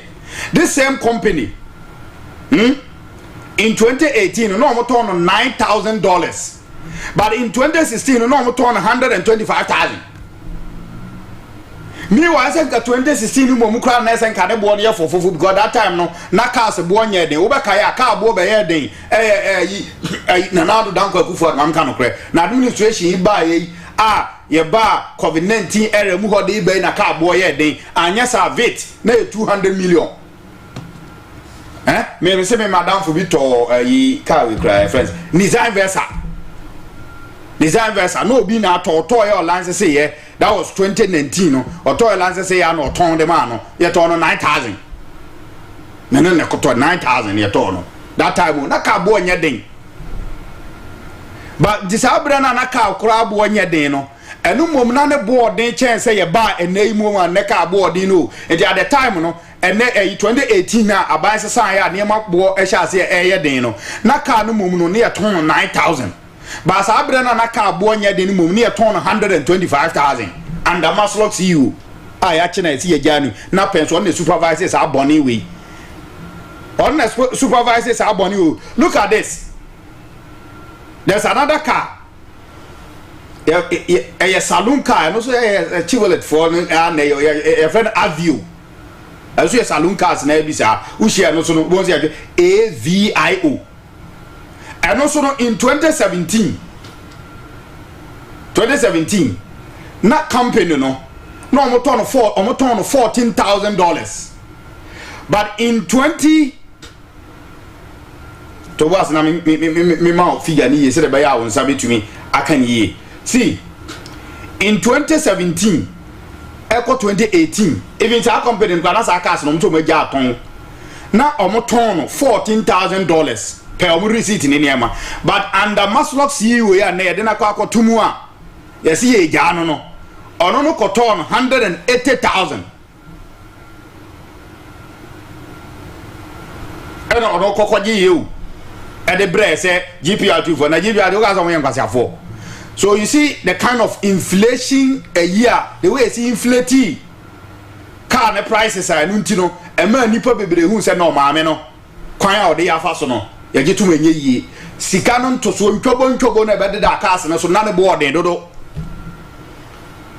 any other counter the board no ba ku bia na fa ba tampa savings load ye to bia kwaje bosia be 50,000 on record near record say sika no ye tua ubekom no so no sika no so na meto account mu afa sika e dia koma kantamanto for ma bro biache say ye fan support o mo no sika ese senko mo nsaka the number of people ye record ya say mo mu sika na ko nipa no so nsanka sane men nyina esi okrom ha o na nne yesi o ya court of appeal say state na enya evidence papa bia amfa ambo ma me ntino omu ye nhwehwemu say they do not have enough evidence and evidence a concrete evidence in suojinem therefore ya quit na discharge no and attorney general di America who say ni wu abenti no se da bi asam no ka so otiasia enye yinti yema asam no ntimi stay ho but say to aso yese ya ndi yema Ghana betumi ye to aso so man no enko se ya chese aban ade bi but tio se ba se saka se kro ya yemo no auction saka se kro yemo no auction yeti kroma mi ru afi the last enesto usu bempa bra me documents bi wo ha ene ma amfa ama engrofo to car Camry 5,000 krom ha Camry mu no aban esesa no aban krofo and the NDC one na no mo sesa ko 2016 no omo bo auction aban so kono so bo auction ebi to Camry pa Spider emo no ato no 5,000 Ghana na ne pragi ayesen sacre furnace na eto no sen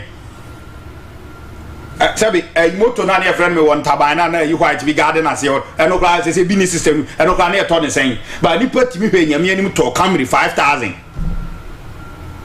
MPP ba ba ni put me hwe nyame anim na 4x4 no turn 10,000 no den nam kro ne akoso wide na hia force so when it comes to the selling of the cars na they are ne boofo but the buying of the cars they are near inflated figures. It is only my way in SC or Chroma near young Crofonia, Chihuahua. What's the call to say? Ya quit you on discharge you. Eh? Them say pressure na your name, but say, Binumu Hunubu. I call to for no moon Hunubi. And go be crabba. That's a motor say, what farmer money crank come back on the about them. What for mine more money? I say the young quite many Padudo D, what for mine more money crank come back on the about them. But it's like the pressure that we are going through now. You don't face them. You face it. Inti de biya ni ho ba kire na nipa biya yusu o madwene na o de abọ man ne kro no. Nipa biya yusu na adwene na o de sika toto so. Na o no anya ne ho say tam. Baba ne yansa mfa ngoto, yamfa ne ngoto 10 years so kra ntwe na so a. Wo se ye ja no. Sanse ye ni evidence biya ensuo ginam. Are we doing good to ourselves to this day? Tia yo man ye no. Okay, so sana tia no be abeba no wieska no wieska. Okay, so timamu fo nso hu se mu wieska sa mu wieska e kokot so enko ba bia de a ene ne akono mungamu. The meaning of the mungamu wa kokope.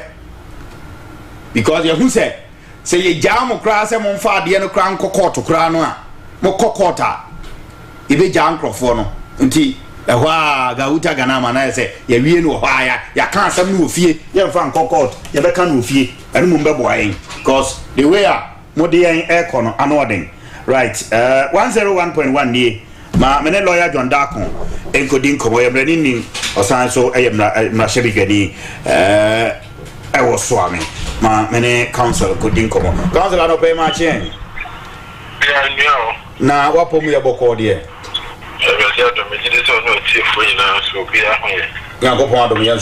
we are also much grateful say anytime we are we are accessible available me din komo edase for God and country. Good.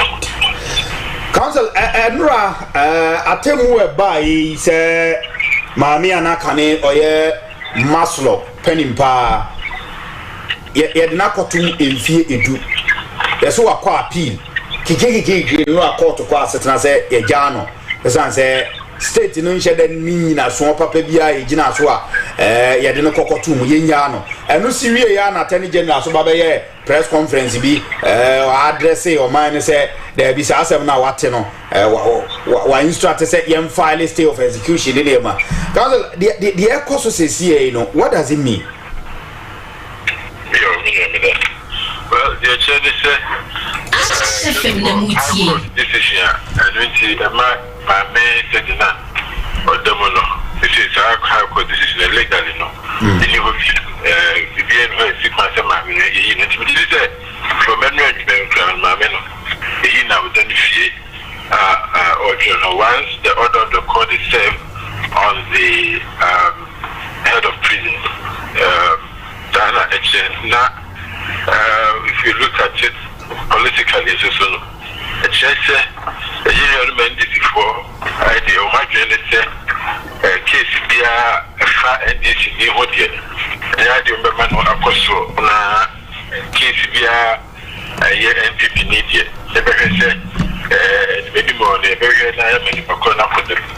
We share a choir by me, if it do come and was say, or appealing a conviction. How cases travel in court, sometimes 5 years, 6 years, but between be 3 years, court no plan. Cases be real. So we wonder how, although that period be need 2 months of clarity. It's fast tracking and 10 times out. Decided. There's also been your man didn't lie, Juma, and can the bedroom airport and near China jail. I made by no, but the hotel you do 2 weeks here, ɛno bi yɛmfa no nkɔhyɛm kakra na yɛma ghanafoɔ ho sɛ yɛdi mmara so bɛyɛ 2 weeks deɛ ne sɛ 3 weeks ɛna obi no kɔhyia mu abdo no kɔhyia mu no ɔhwɛ a nkyɛ a court no ɛsɛ state no ɛde nyina so now again politically it tells you wohwɛ cases a ne tia NDC foɔ ɛberɛ a bɛyɛ ba power ɛyɛ ato forces ɛne governor of Bank of Ghana ɛne mpanyinfoɔ bebree wɔn aka nom cases ɛwɔ court brɛ NPP ɔbafo bɔne nom that cases ne nyinaa NDC foɔ ɛyɛ ɛtwa bi sɛ wɔn mpɛ sɛ saa wɔn nkurɔfoɔ de wɔn bɛkɔ court wɔn aka sɛ wɔn ni bɔne o wɔn nso wɔn mpɛ sɛ wɔn bɛkɔ court na court akɔgyelu o na wɔn akɔgyelu so you are looking at 2 things cases yɛfa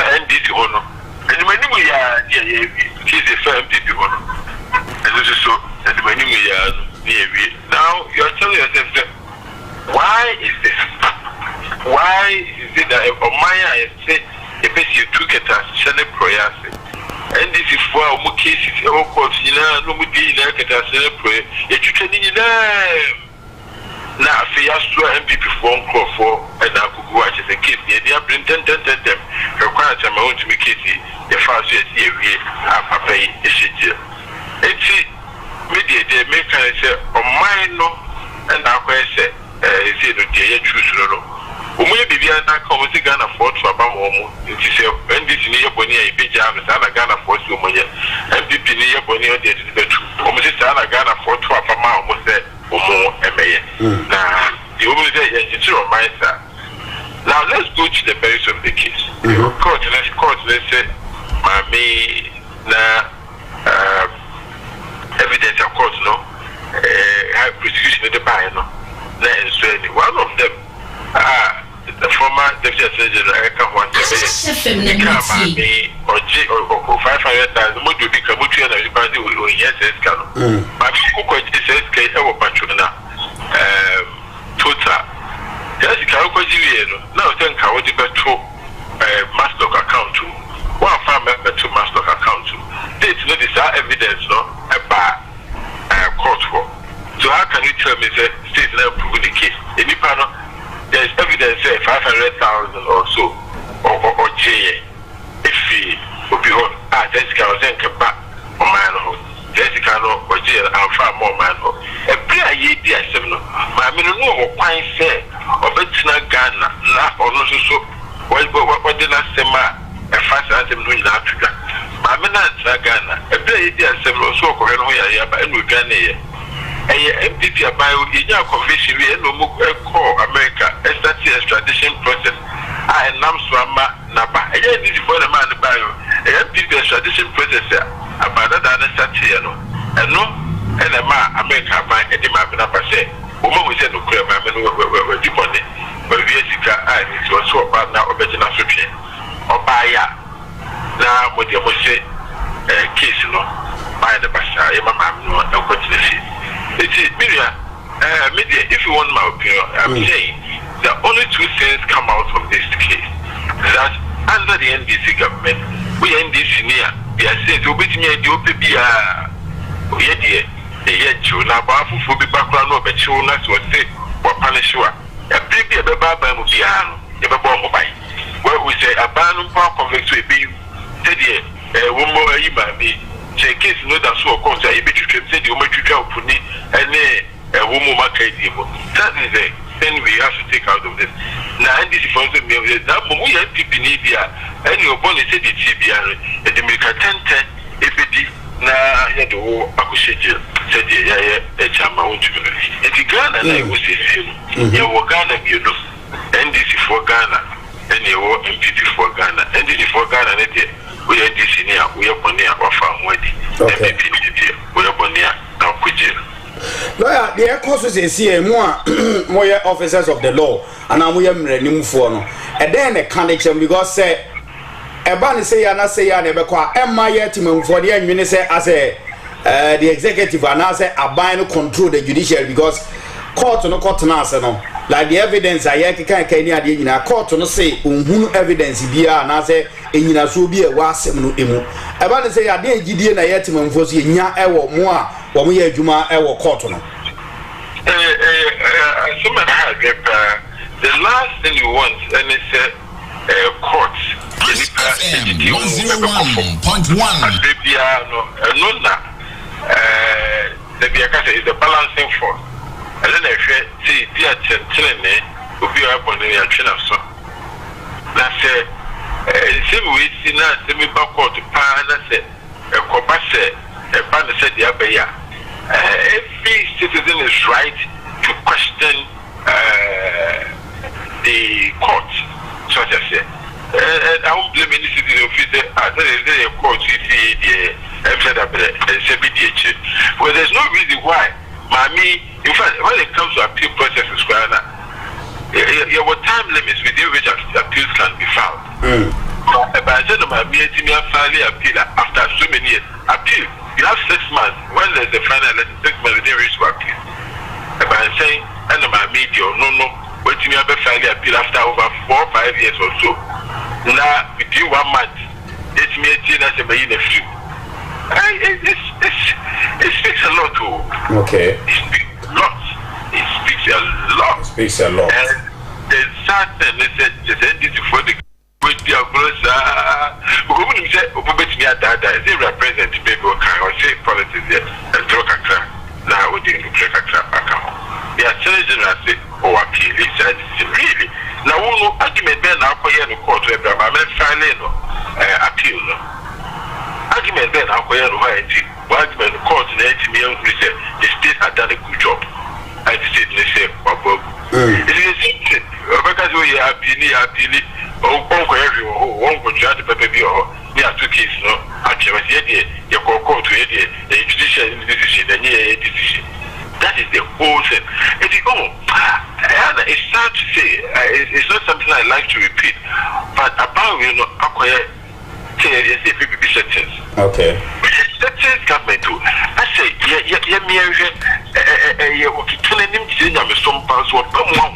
yes. That is the kind of government we have.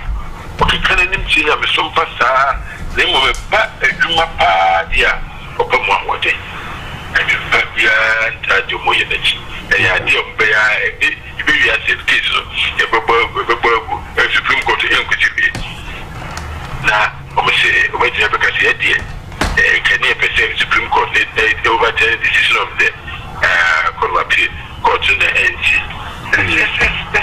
It's wrong. We cannot run a country like that. Okay. But maybe I almost say, kind of fast for farm. When we did the parliament, then can I say we need the chair? I'm not the reaction. We must have the need to back. If you want to move to move what you mean, you got a part of a man, they are passing over mistakes, baby. You can't run a country like that. I say, your Makola business, they cannot be doing that. Okay. Mate, lawyer, Edasiano pay or against any Obra when you're the Amani Dinkum. That's the master. I'm sure. 101.1 and a Utino, Yane lawyer John Darkon and a Aquacudin Como Ewa Mazo. Okay. All right.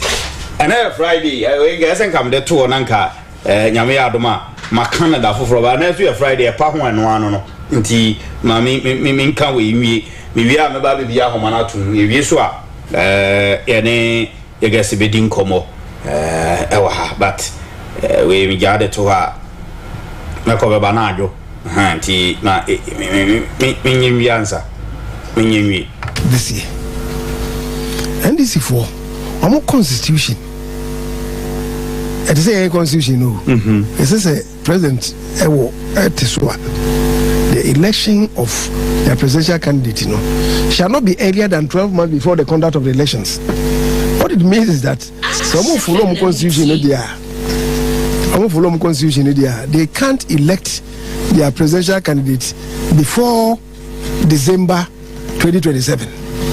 So they can't elect their presidential candidate before December 2027. It is a new honour now so what you say? I mean, be a new member go yin no. Na e ko fa problem ma yin. Okay. So you must look at from how it will go. And here one of the reasons until I was say, oh yeah, we being so economist. Do you need another economist to be with him? No. A no. So what I say? A and can say and shout no. Me to me no. Do you need a pastor to be with him? Do you need a lawyer to be with him? Do you need a medical officer to be with him? You. And someone send upon you a medical officer. Okay. And you see, the field is wide. Okay. But Migiri say, okay. And this is for the answer tiki another step. Okay. And you know any we are and I'm say Jahokoba Abana Eninya Jahokoba Nenya. You are a background, I call background and refi. Every class one number 2 I work over background and call Ruchida. Now say Sanko say I believe say NPP at this point, you know, here, and it is not a conversation. As I say, party in penny for the quabon to the shas say running mate. Now the party, you know, the account and the NMCCI regional elections are Mubeko.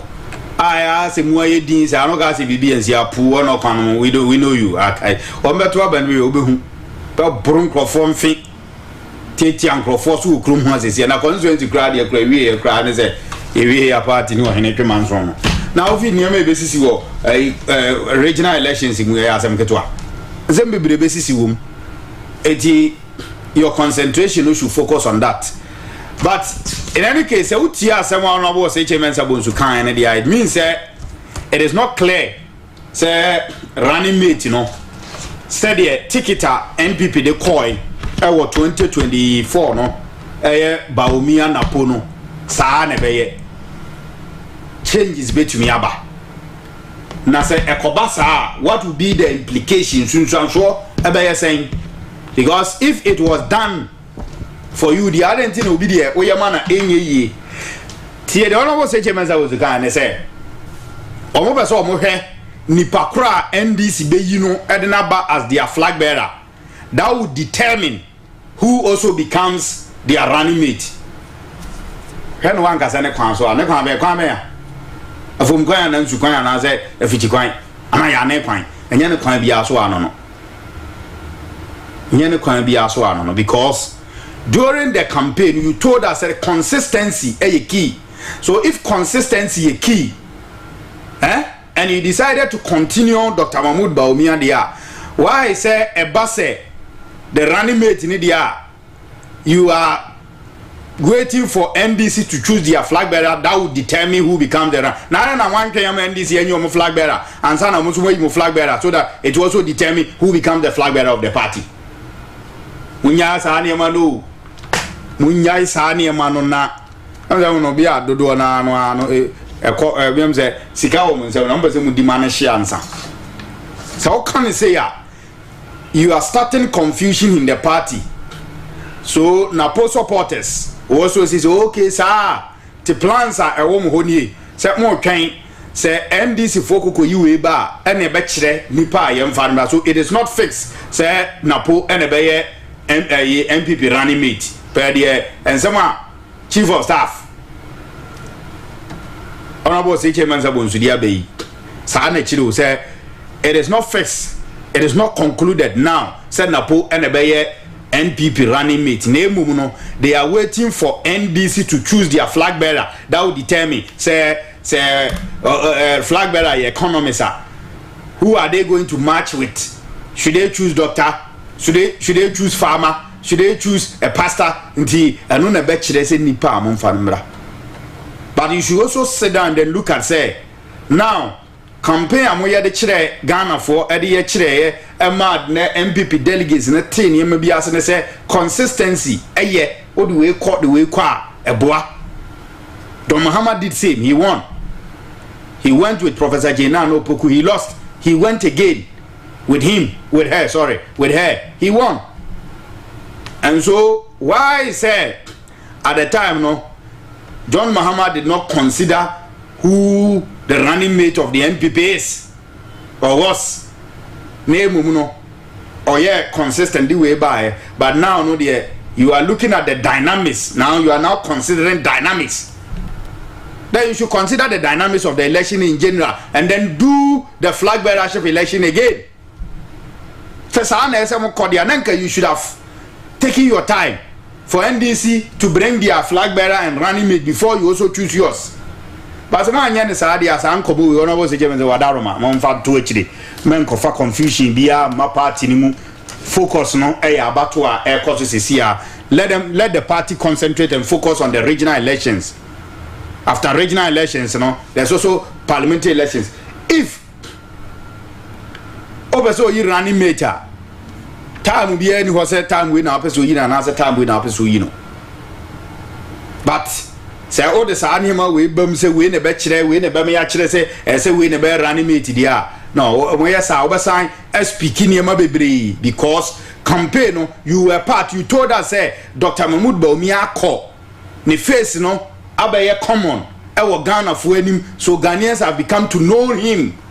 Same as say Dr. Matthew Poku Prem personal, also the face, abaye no.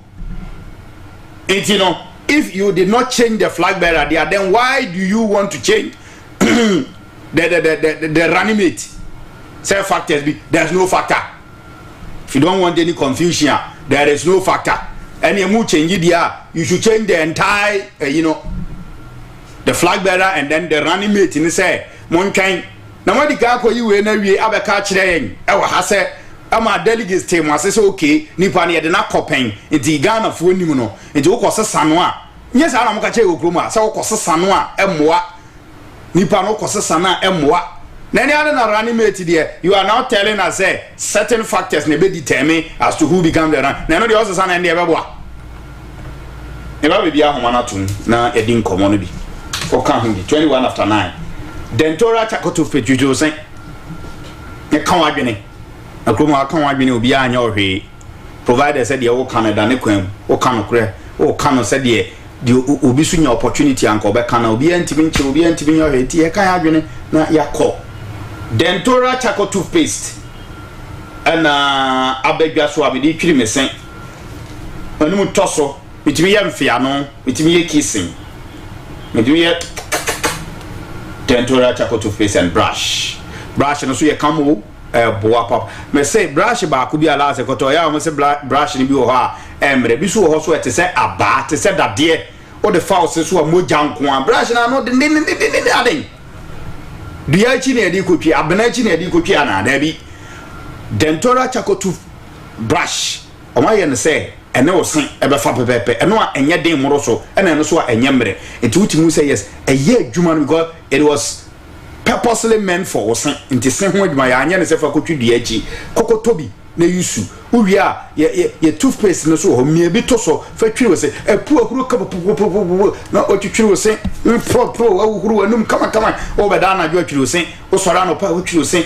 Dentora Chaco toothpaste and brush I don't know make come farmer unim ya ye nkwada de ye wo Dentora Chaco toothpaste and brush for kids enti hu panyin unya o de na nkora so unya o mo de kodwa so market be bia tonton apostle aduru de twiese no okwa hwehwem so pe Dentora Chaco toothpaste and brush ni bi anya sa ko supermarket shops ahodo nyina won sa be ka bi 0266 50 30 31 0266 503031 number we and our friend now ni Dentora Chaco toothpaste and brush in paying for edin komo big Georgido Ventures a deal in American cars accessories decoration oka no fakoni nsisi na enye fefefe 4-wheel drive mirror hooker fender great support bucket leather ye upgrading spec in interior and exterior decoration Toyota Fortuner ye de be hihya na be Lexus Highlander ye upgrading enye Lexus RAV4 ye upgrading enye Lexus pickup ye hihya enye Lexus new type Tundra ye upgrading ubenya new type Land Cruiser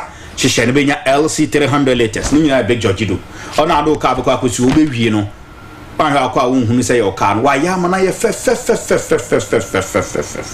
also I'm run about market wa on water west for gate in the area here 0244652230 0244652230 230. Ano a big Georgido Ventures. Global Net Foundation for NGO Peso Boa, Emma Ghana National Fire Service, Yan and Tomapa, Etimifra. On Peso mu provide multi-purpose and advanced fire tender, multiple fire hydrant and pumps, reservoir. If I see a building community fire station and post, long extension ladder, drone, fire extinguisher, oxygen plant, rapid intervention vehicle, road traffic coalition. Niyama we nyine di sika na ye. Bo amu sika from Achadi FM Global Net Foundation. Bo amena memwa. Ye bo amu anonso abo fire service for. Our office no airport runabout. Opposite Jofel Catering Services. Number near mobile money number 0556 938043 0556-938043. Also, use merchant line on your merchant ID is 034224 034224. And your Global Net Foundation for. And Chemi baby, my home to 0594 020395 0594 020395. Ya din komo bibiri akukudro so also baba so no baba be din komo ni bi 0594 020395. Wofa J Heba Clinic and I may come for man after my corner. Coco ne do nya pressure, hepatitis, menstrual disorder, cancer, kidney failure, gono diabetes, ulcer, hernia. Ulibido, watin kind ho ba wo stroke, malaria, fibro, don't pick a same houses yadie, yenina de ni chire wofa J Heba Clinic. Of J Ewa Aputuja Abontem New Side Carpenter Junction 0244 057175 0244 057175. Any of a no. Afe mamen ko ahomano so na yenim komo Ashh FM 101.1 midin ede kwadwo amankwa Foxzy kire wadwene akokoduro so. Good morning. Good morning, Mr. Foxzy. Eja kire niye. Mr. Foxzy. Mamintio. I'm a Toronto city. And Foxzy. I said I say o man tani be kana ko nya sai ni na. Yes. This is one thing. And get that body because then I'm a better. I'm going to go back to you. They mean that that's from 20 to leave airport. They might be nothing to know. I'm said enough. Yeah, or my boy go. You know, and suffer and suffer or so that's our man here saying, if they empty to back. Now, everything needs to be started. And you have the education. Let us say, oh, community, I'm not doing. And if you have no one, and you have papa, but you need to know. I was say, community is trying to go on my let them do anything. Now, the different questions, the Japanese will be answered, it will be a bunch of near bono. For example, Vanessa, it is started here. Maybe you continue to people training here, because or they are so over believe. Yeah. That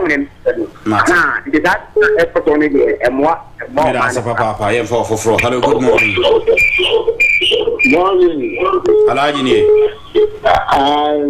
Alaji mi. Asoma omukai. Ope munwan kasanu. Tria atudie. Asoma leka wo. Fobi.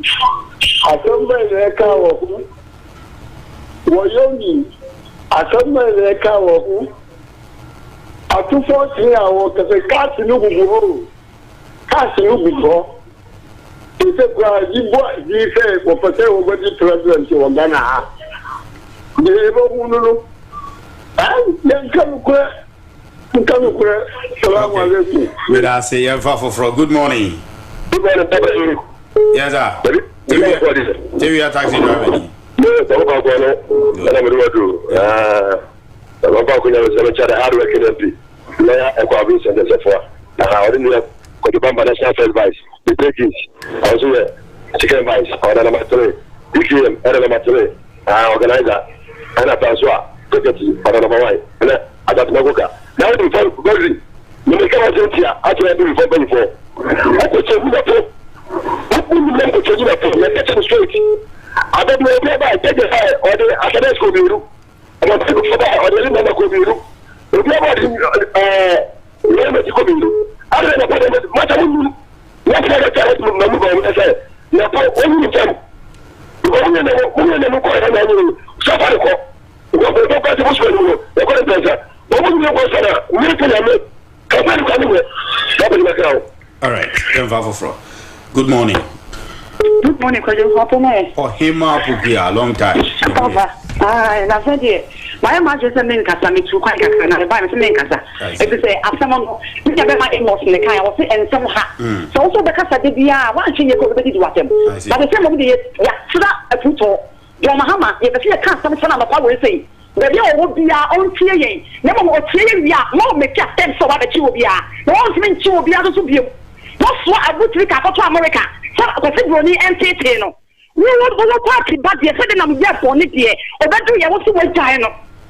Mahama, I'm not going to Ghana for any year. It's not over 5 years now. Get a power in the street row over 5 years. We never shock at home. We decided them. That's why Mammy, we're going to see Mammy or back from 4. I wasn't going to see when you get to any crew. I could be, I got not about you or by ya and entrepreneur and can effort one at the hand of doing that. What I said there was that yes, and I must say, that is the way I transform the soul or my class at them. Now I want to be there or what 20 years. And then I go for my Danamuno. Mahama, it's insane our way. And then left 2028 and channel over 200. I tell you what my power over 200. Now, the people for the catch a woman. What I don't want to know. I won't find out some trouble. I won't find you and trouble. Now, me say, me and my son is about my blame to you. Now, so 2028, there will be full of trouble. Our Ghana. There's a trouble. Who to be one of them 20 years? So then I'm the only Ghana speaker. Now, young gentleman, what that's here. Mahama, tell you about my law. We are singing that show. We are singing that. I just didn't know show. The way normal show. The area. Okay. Mate, Medasi, Yava for our Ahomano. So good morning. Good morning. Patrodin. Okay, could you all right, Mammy, too. Dear Constrain, I Ghana forum. Yeah, Yamato Mama, what kitchen, or yes, okay.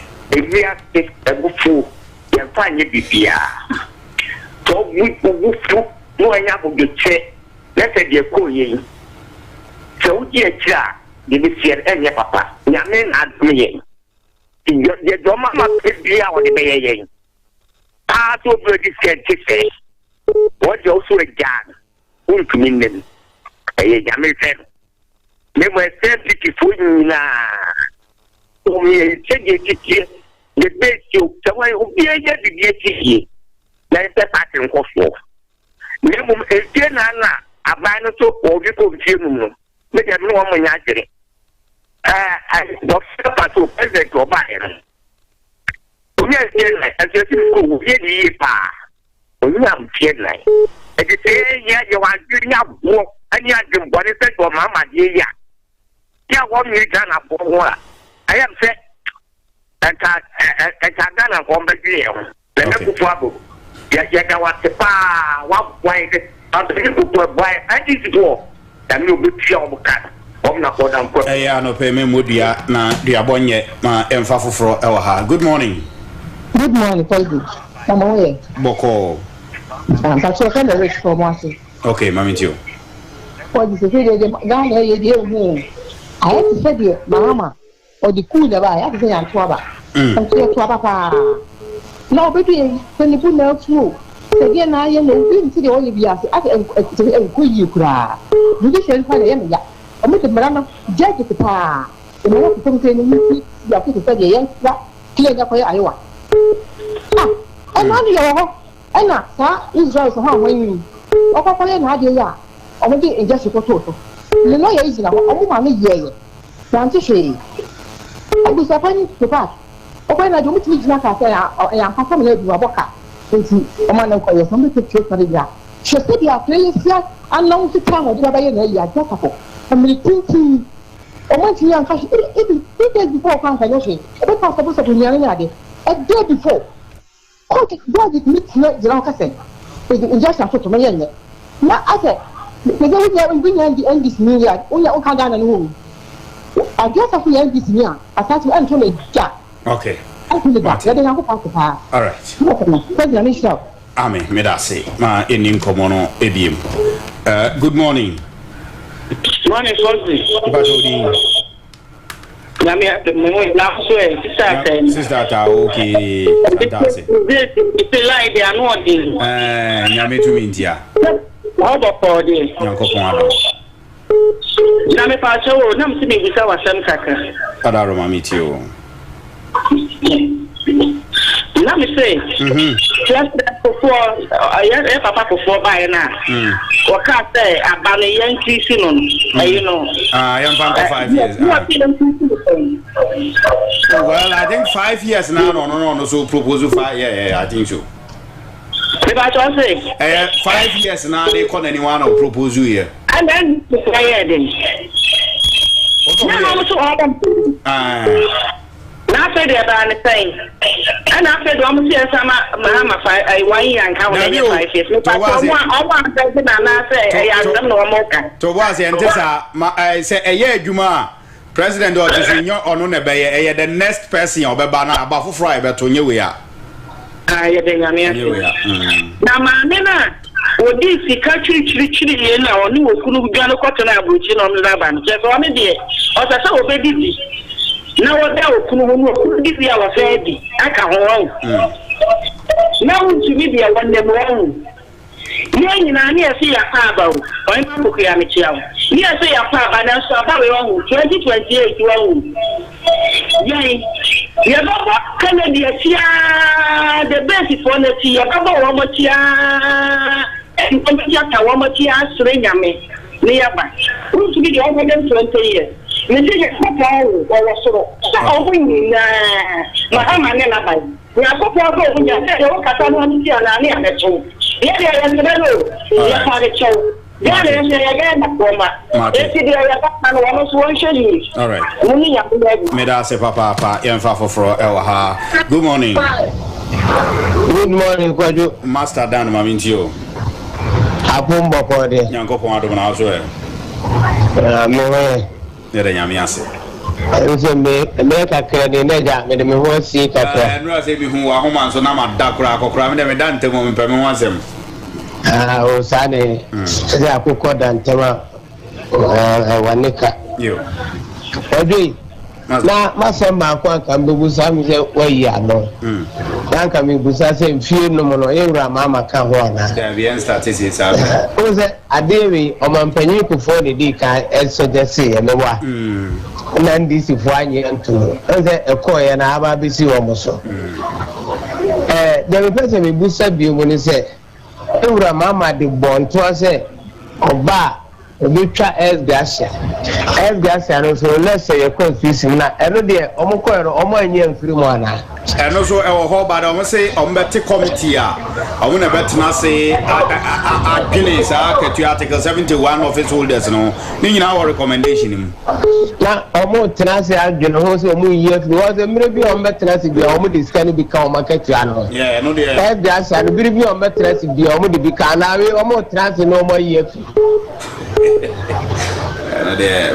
Kwaju ana no de won te ho asem me say wo mba de o ma propose ni say o mbeyi independent body a ono na behwe na wadi time sa ankofo na katua ba se ye free wo de o man kan wo what the campaign so ba o position o de be so no ma ye free ana wura fi talk to so kan de o kan nti wanya no nyi free ho no mo mai why mate na ebiem why ma boku abenya pressure o some people know how to say no enya kono ana NDC so enya kono is a Ghana for nyina ni chese third fourth beba the base all right na you ra Kennedy beba be di animu we say Kennedy fourth second dia sansam fo na ekoso NDC ni MPP no enkoso da chese ya tikrom ha sedinam oba basie wo da ma sokwa no a wo de check ikoma adwuma ekuo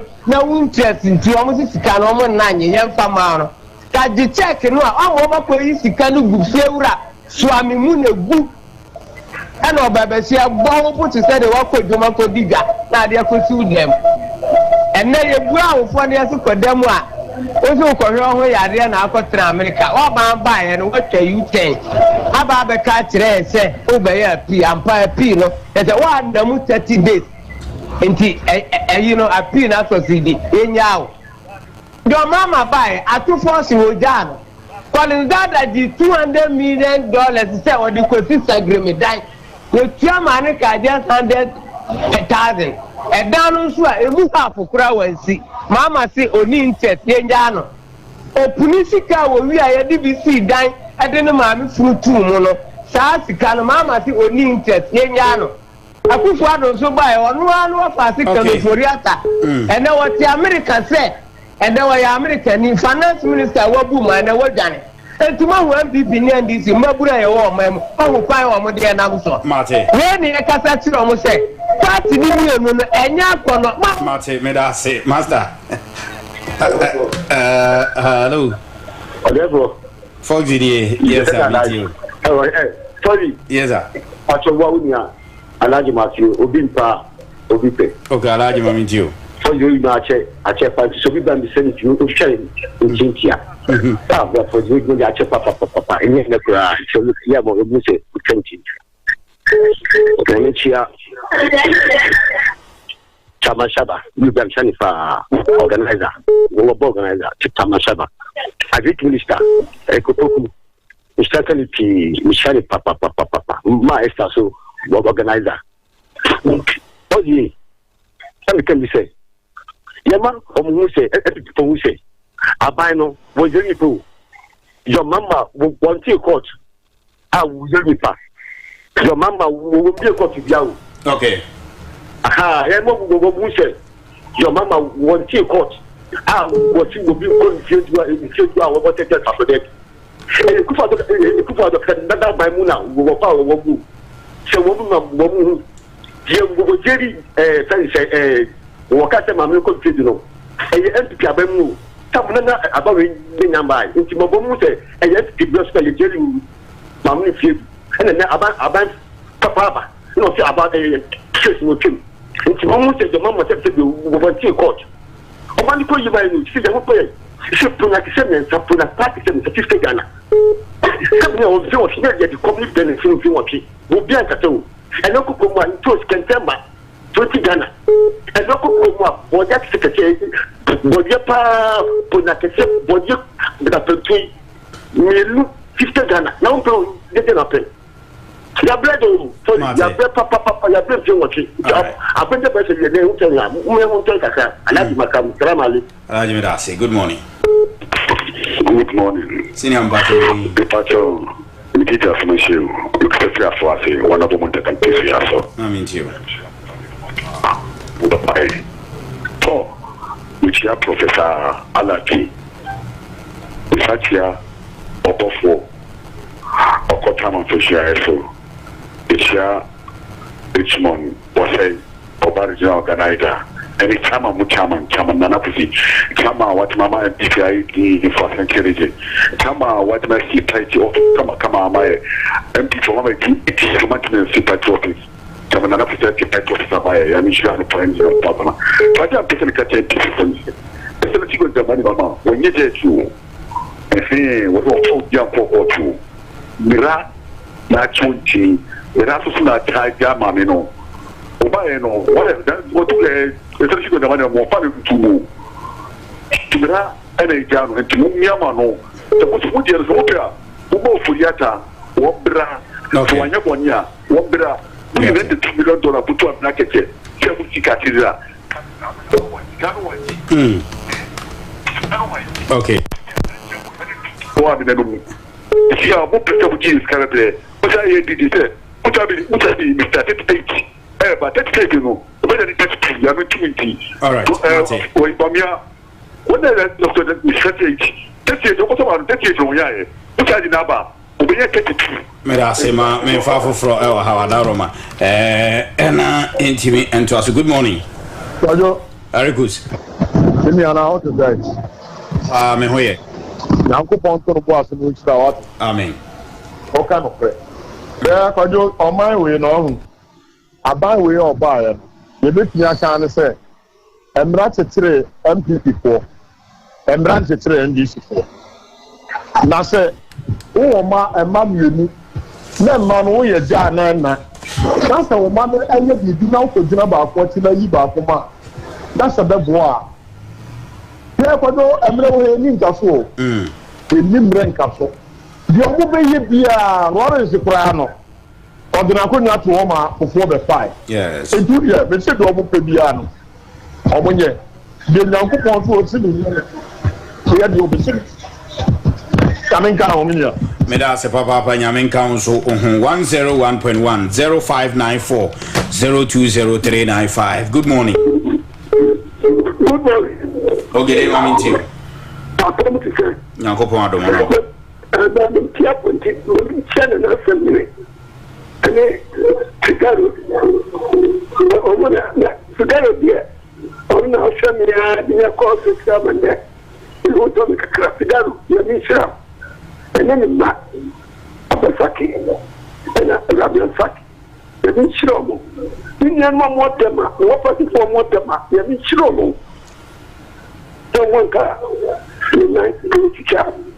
You need Shromo. Now, if ever before, and it's so, you have president of Fado. You might be doing it back. In the term of office, or your chef, like a pump and see, they go for it. I own the new control. I go for the not play a phone. I go for it. Stuff now, I know. I will tell it to cry here. And let up the side.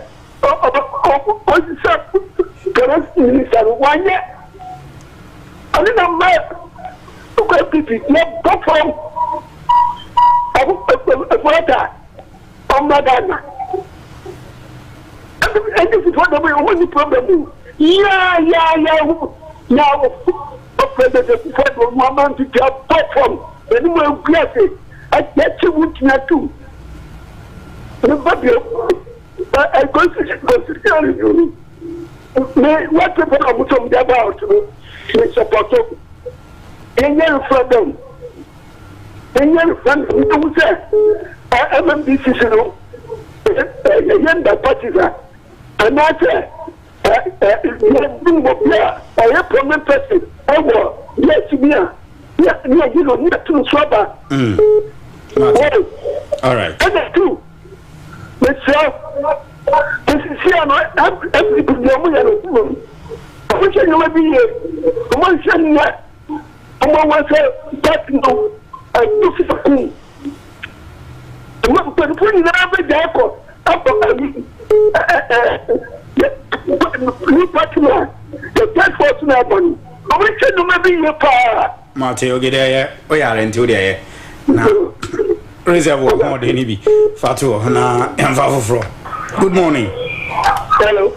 Good morning. I'm a child of you. Of course, we do. And we are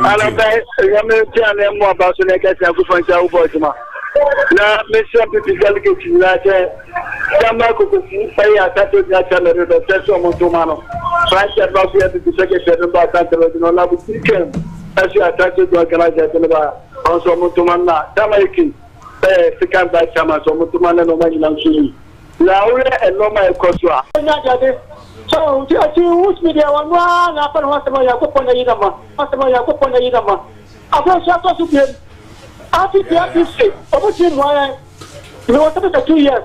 That's right. That's all I know. Can I get a formula? Yamin, I don't know. About when you talk to it, Yamin, come on. The moment. Yamin Council.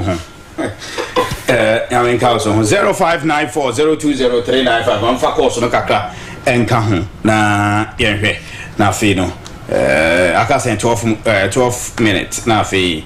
Non-duno abo aka 12 minutes ma emfa course no kakranka homra na afi yentimi emra meto aso 0594 020395 na so ena igisu amde ba be adwuma biem na mo anya kwan anka mo de no mo nso mo anya opportunity etimi aka mo de aha. Okay, that's our phone, Yanko. Good morning. Hey, that's our phone. No, Momrana Yanko, not in Famo. Ain't me in room. Okay, network and Abba Asamba, Antino. Yeah. Before no, Oh, hello. Hello, thank you. Good morning. Morning. Bachodin. All right, mommy, too. Now,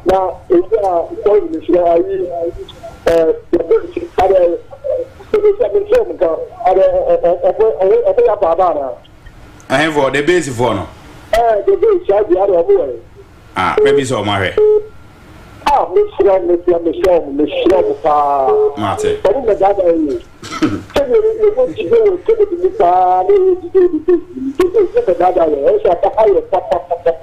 Mate. Maybe someone has a some journey into every so some yaman or some I be dubas already nuri me here you may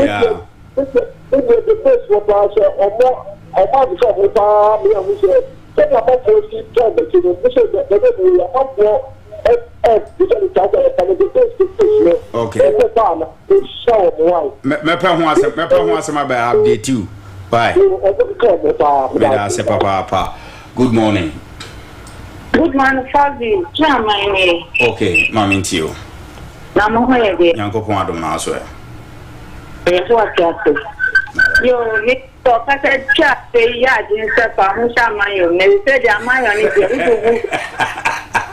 I don't want my Foxzy. Every another open on your back, I am my one city. Yeah, what you say? If I said, I want my prayer. What is the car? Where no about the you dear? Foxzy as strong. Go ahead, I'm going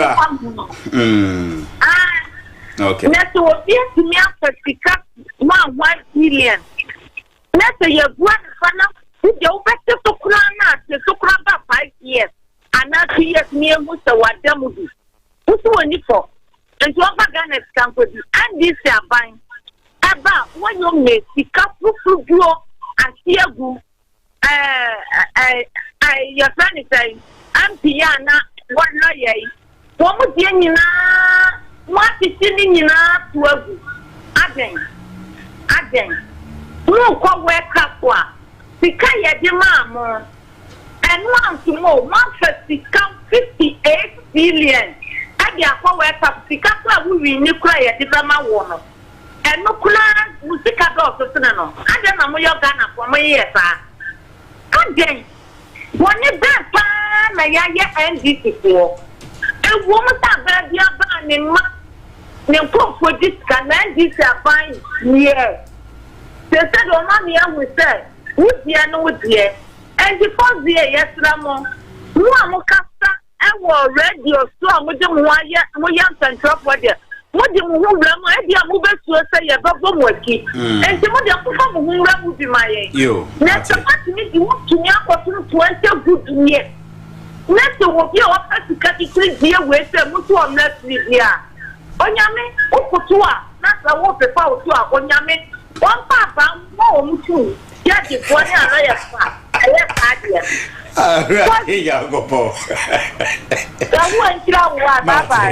Amen. Hey. Nanya me so dia very wo bi ato aturumu anya me be bi ni yesre wa thank God it's Friday.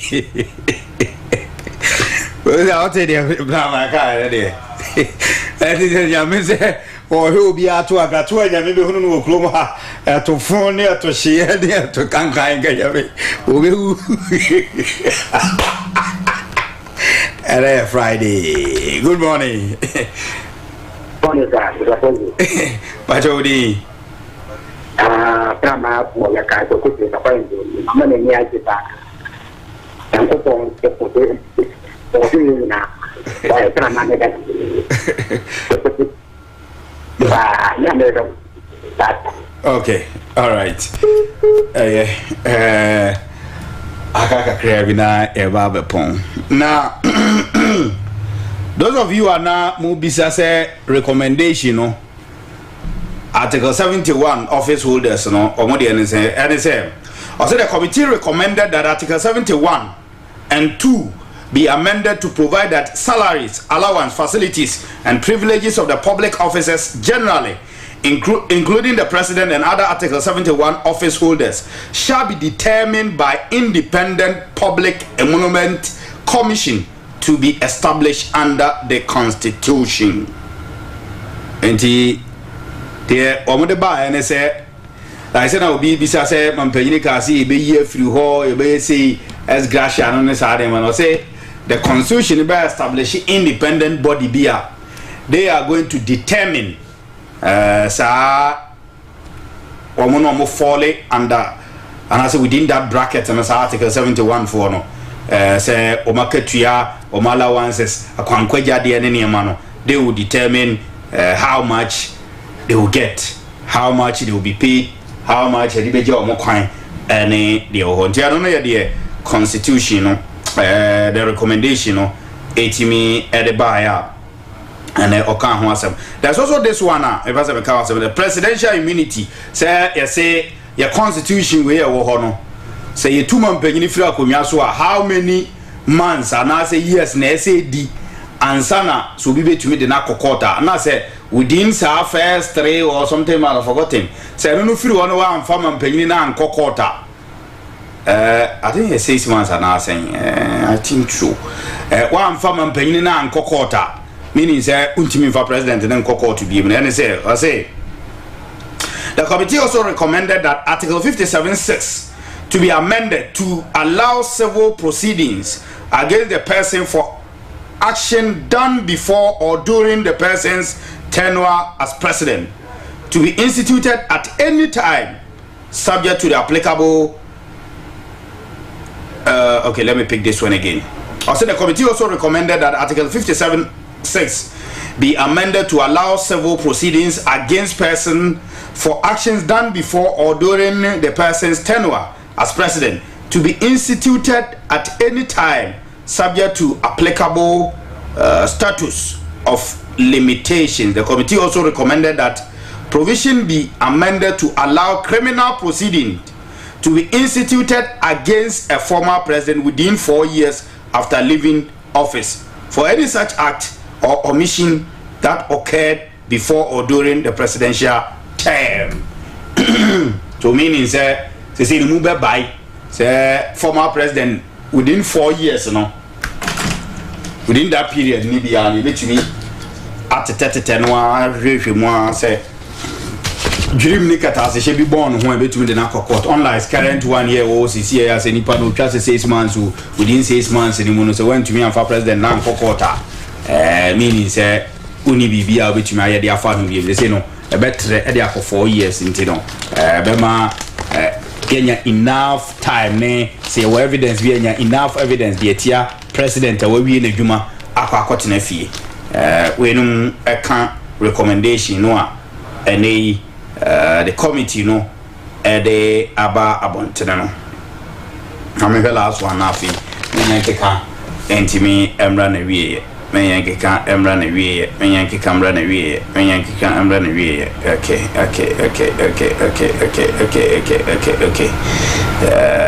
okay ba ko suni ba ko ni ba ko we so na pese me ka ho asem ba se ya to abawi na say obi say or the asem be kokota as I say within the shortest possible time no utumi e the asem no copy court na itimi ehwe na afi no the baba me hwe we answer presidential term of office. Also the committee recommended that amendment of Article 66(1) to extend the duration of president term from 4 to 5 years. The committee also recommended an amendment of Article 113(1) and 2 to extend the term of parliament from 4 to 5 years to correspond with the proposed extension of presidential term. President ne MP ni di ni nyina no as I said ni nyina etimi echo. And there's also a cap judicial appointment no say Supreme Court as I say anya hwe no eni kwan say nipa no omoboro I think 15 years because initially the government was proposing 19 or 18 including the Chief Justice say ono so be county say ye the cap bi ba beto say yentimi sorry appoint ni panku gu Supreme Court or judges be brisa and from go. And then after so the tenure of Chief Justice must also be established say 10 years. That is the new proposal. Say the Chief Justice be power say or the Chief Justice say the tenure of office it must be stated say who ye Chief Justice from this time could see this time, but now let we grow. And so aban bi bae no wa fa kwan bi so letter commission de ho aban bi bae fa kwan bi so ade lakulaku sa se me yuedi masake o ede as time goes on we get time na fe no ede didi nkomo bibire na e wo the recommendation no a ene omo ede eba abontene efa ye constitution niema hodo bi no nsa kira bi a ese yetimi eye ewum na etimi ebuana Ghana etimi fa yentoma pa ifra esanse ye constitution we no ye nyina chen no enipa ewuma be nyina chen constitution no enti yesese etimi the qualification for parliamentary membership. The committee recommended that amending article 93B to bar members of security services, public services, and then employees of state-owned and public-funded entity from engaging in active party politics or contesting election unless they first resign from their position. The way say obey MP obey say so wa ban adwuma mu a say odi adwuma na eto ho the to form kra or the to form kra ansana wetumi aba I say oba be pre so ba be ye emrahye bedwani Osbel Limited so enso say wo mu say Osbel Limited so say open say usi dan dia but Osbel Limited koje concrete blocks 6 inches solid hollow blocks ko na kokko jibina emwa na afi wonso timi eye wadwuma kama na e wadwuma kama eno eye Osbel Limited and I make comfort Eddie Amon Bobading Nema Honyaha Eko na Osbel Mwao na Serebeya Eddie Onya blocks a yepa papa Eddie Esi Odine 6 inches solid hollow blocks 5 inches solid hollow blocks Nina no onsa ebitumi akabi ewo Osbel Limited adansi huni emenyina no pacho Osbel Limited ena SSE ode onsa weni eche na okokope blocks a yepa papa obitumi Eddie Esi Odine amadan no etimi ejina na so adansi huni emanyina yobi o top block do 500 pieces ayani edigu kam ekoja free untua hwe umpewe na apede Osbel Limited o kase otra bridge kase no na masalachi na e wo kase no ene die ni 0244 377612 Medilab Diagnosis Services yanko yenhwehwemu woni pedua no ma Medilab ye DNA testing pregnancy testing bia na ye alleged testing advanced cancer portfolio kidney function test liver function test ye ko test your heart bia hwehwemu bia wako hospital na se collab utrimu ko twa scan ko yesi ya ni nyina Medlab branches no doso Kumasi Kasepa no Bantama oni GD anime obako Abrepo Junction obako ewo Tafo owo ebi ewo oboase obi eso ewo Ofenso ifira santimantamu a yenkwa amantama hodo aka no so ukọ bono regional obi ewo Sunyane hokro wo mienu ene wo ho yekọ bunu Easter okotechimana or branch wo ho yekọ Greater Accra nkran or branches wo ho obi wo nkran obi wo tema Odoni echere Western Regional obi e watakrade e behane doso bomodin se e ba se e kwa run test bia no ane Medilab yenvensia na me fa birthday we ntwom taw na afei ya makwan na DJ Lenkwa entimi emeto aso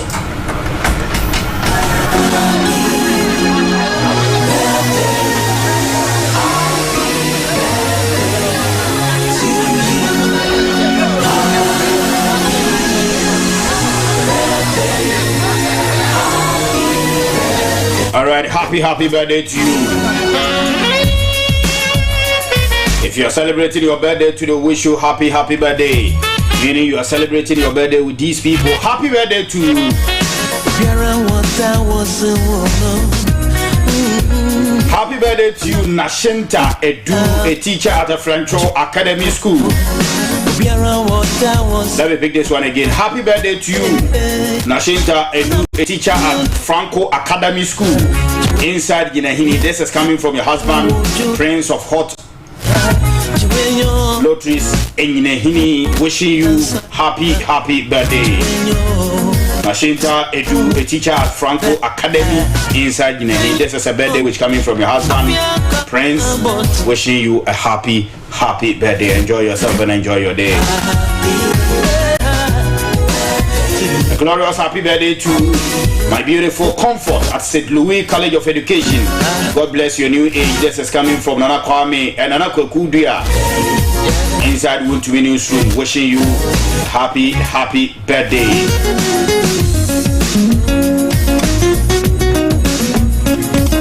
Happy glorious birthday to you, Sister Ata. Teachers at Hancock Creek Elementary in Florida. May God Almighty God bless you. Good health, long life, and more success. This is coming from Kwame Nana Alankash of Hot Lotteries, Asanwase. Wishing you, Sister Ata. Teachers at Hancock Creek Elementary in Florida. Happy birthday to you, Sister Ata. It is coming from Nana Kwame Alankash Hot Lotteries. Happy birthday to Jennifer. This is coming from Nana Cheba for wishing you long life, prosperity, and long life. Happy birthday to you, Jennifer. It is coming from Nana Kwame, Nana Cheba for. Enjoy yourself, Jennifer, and enjoy your day. First one.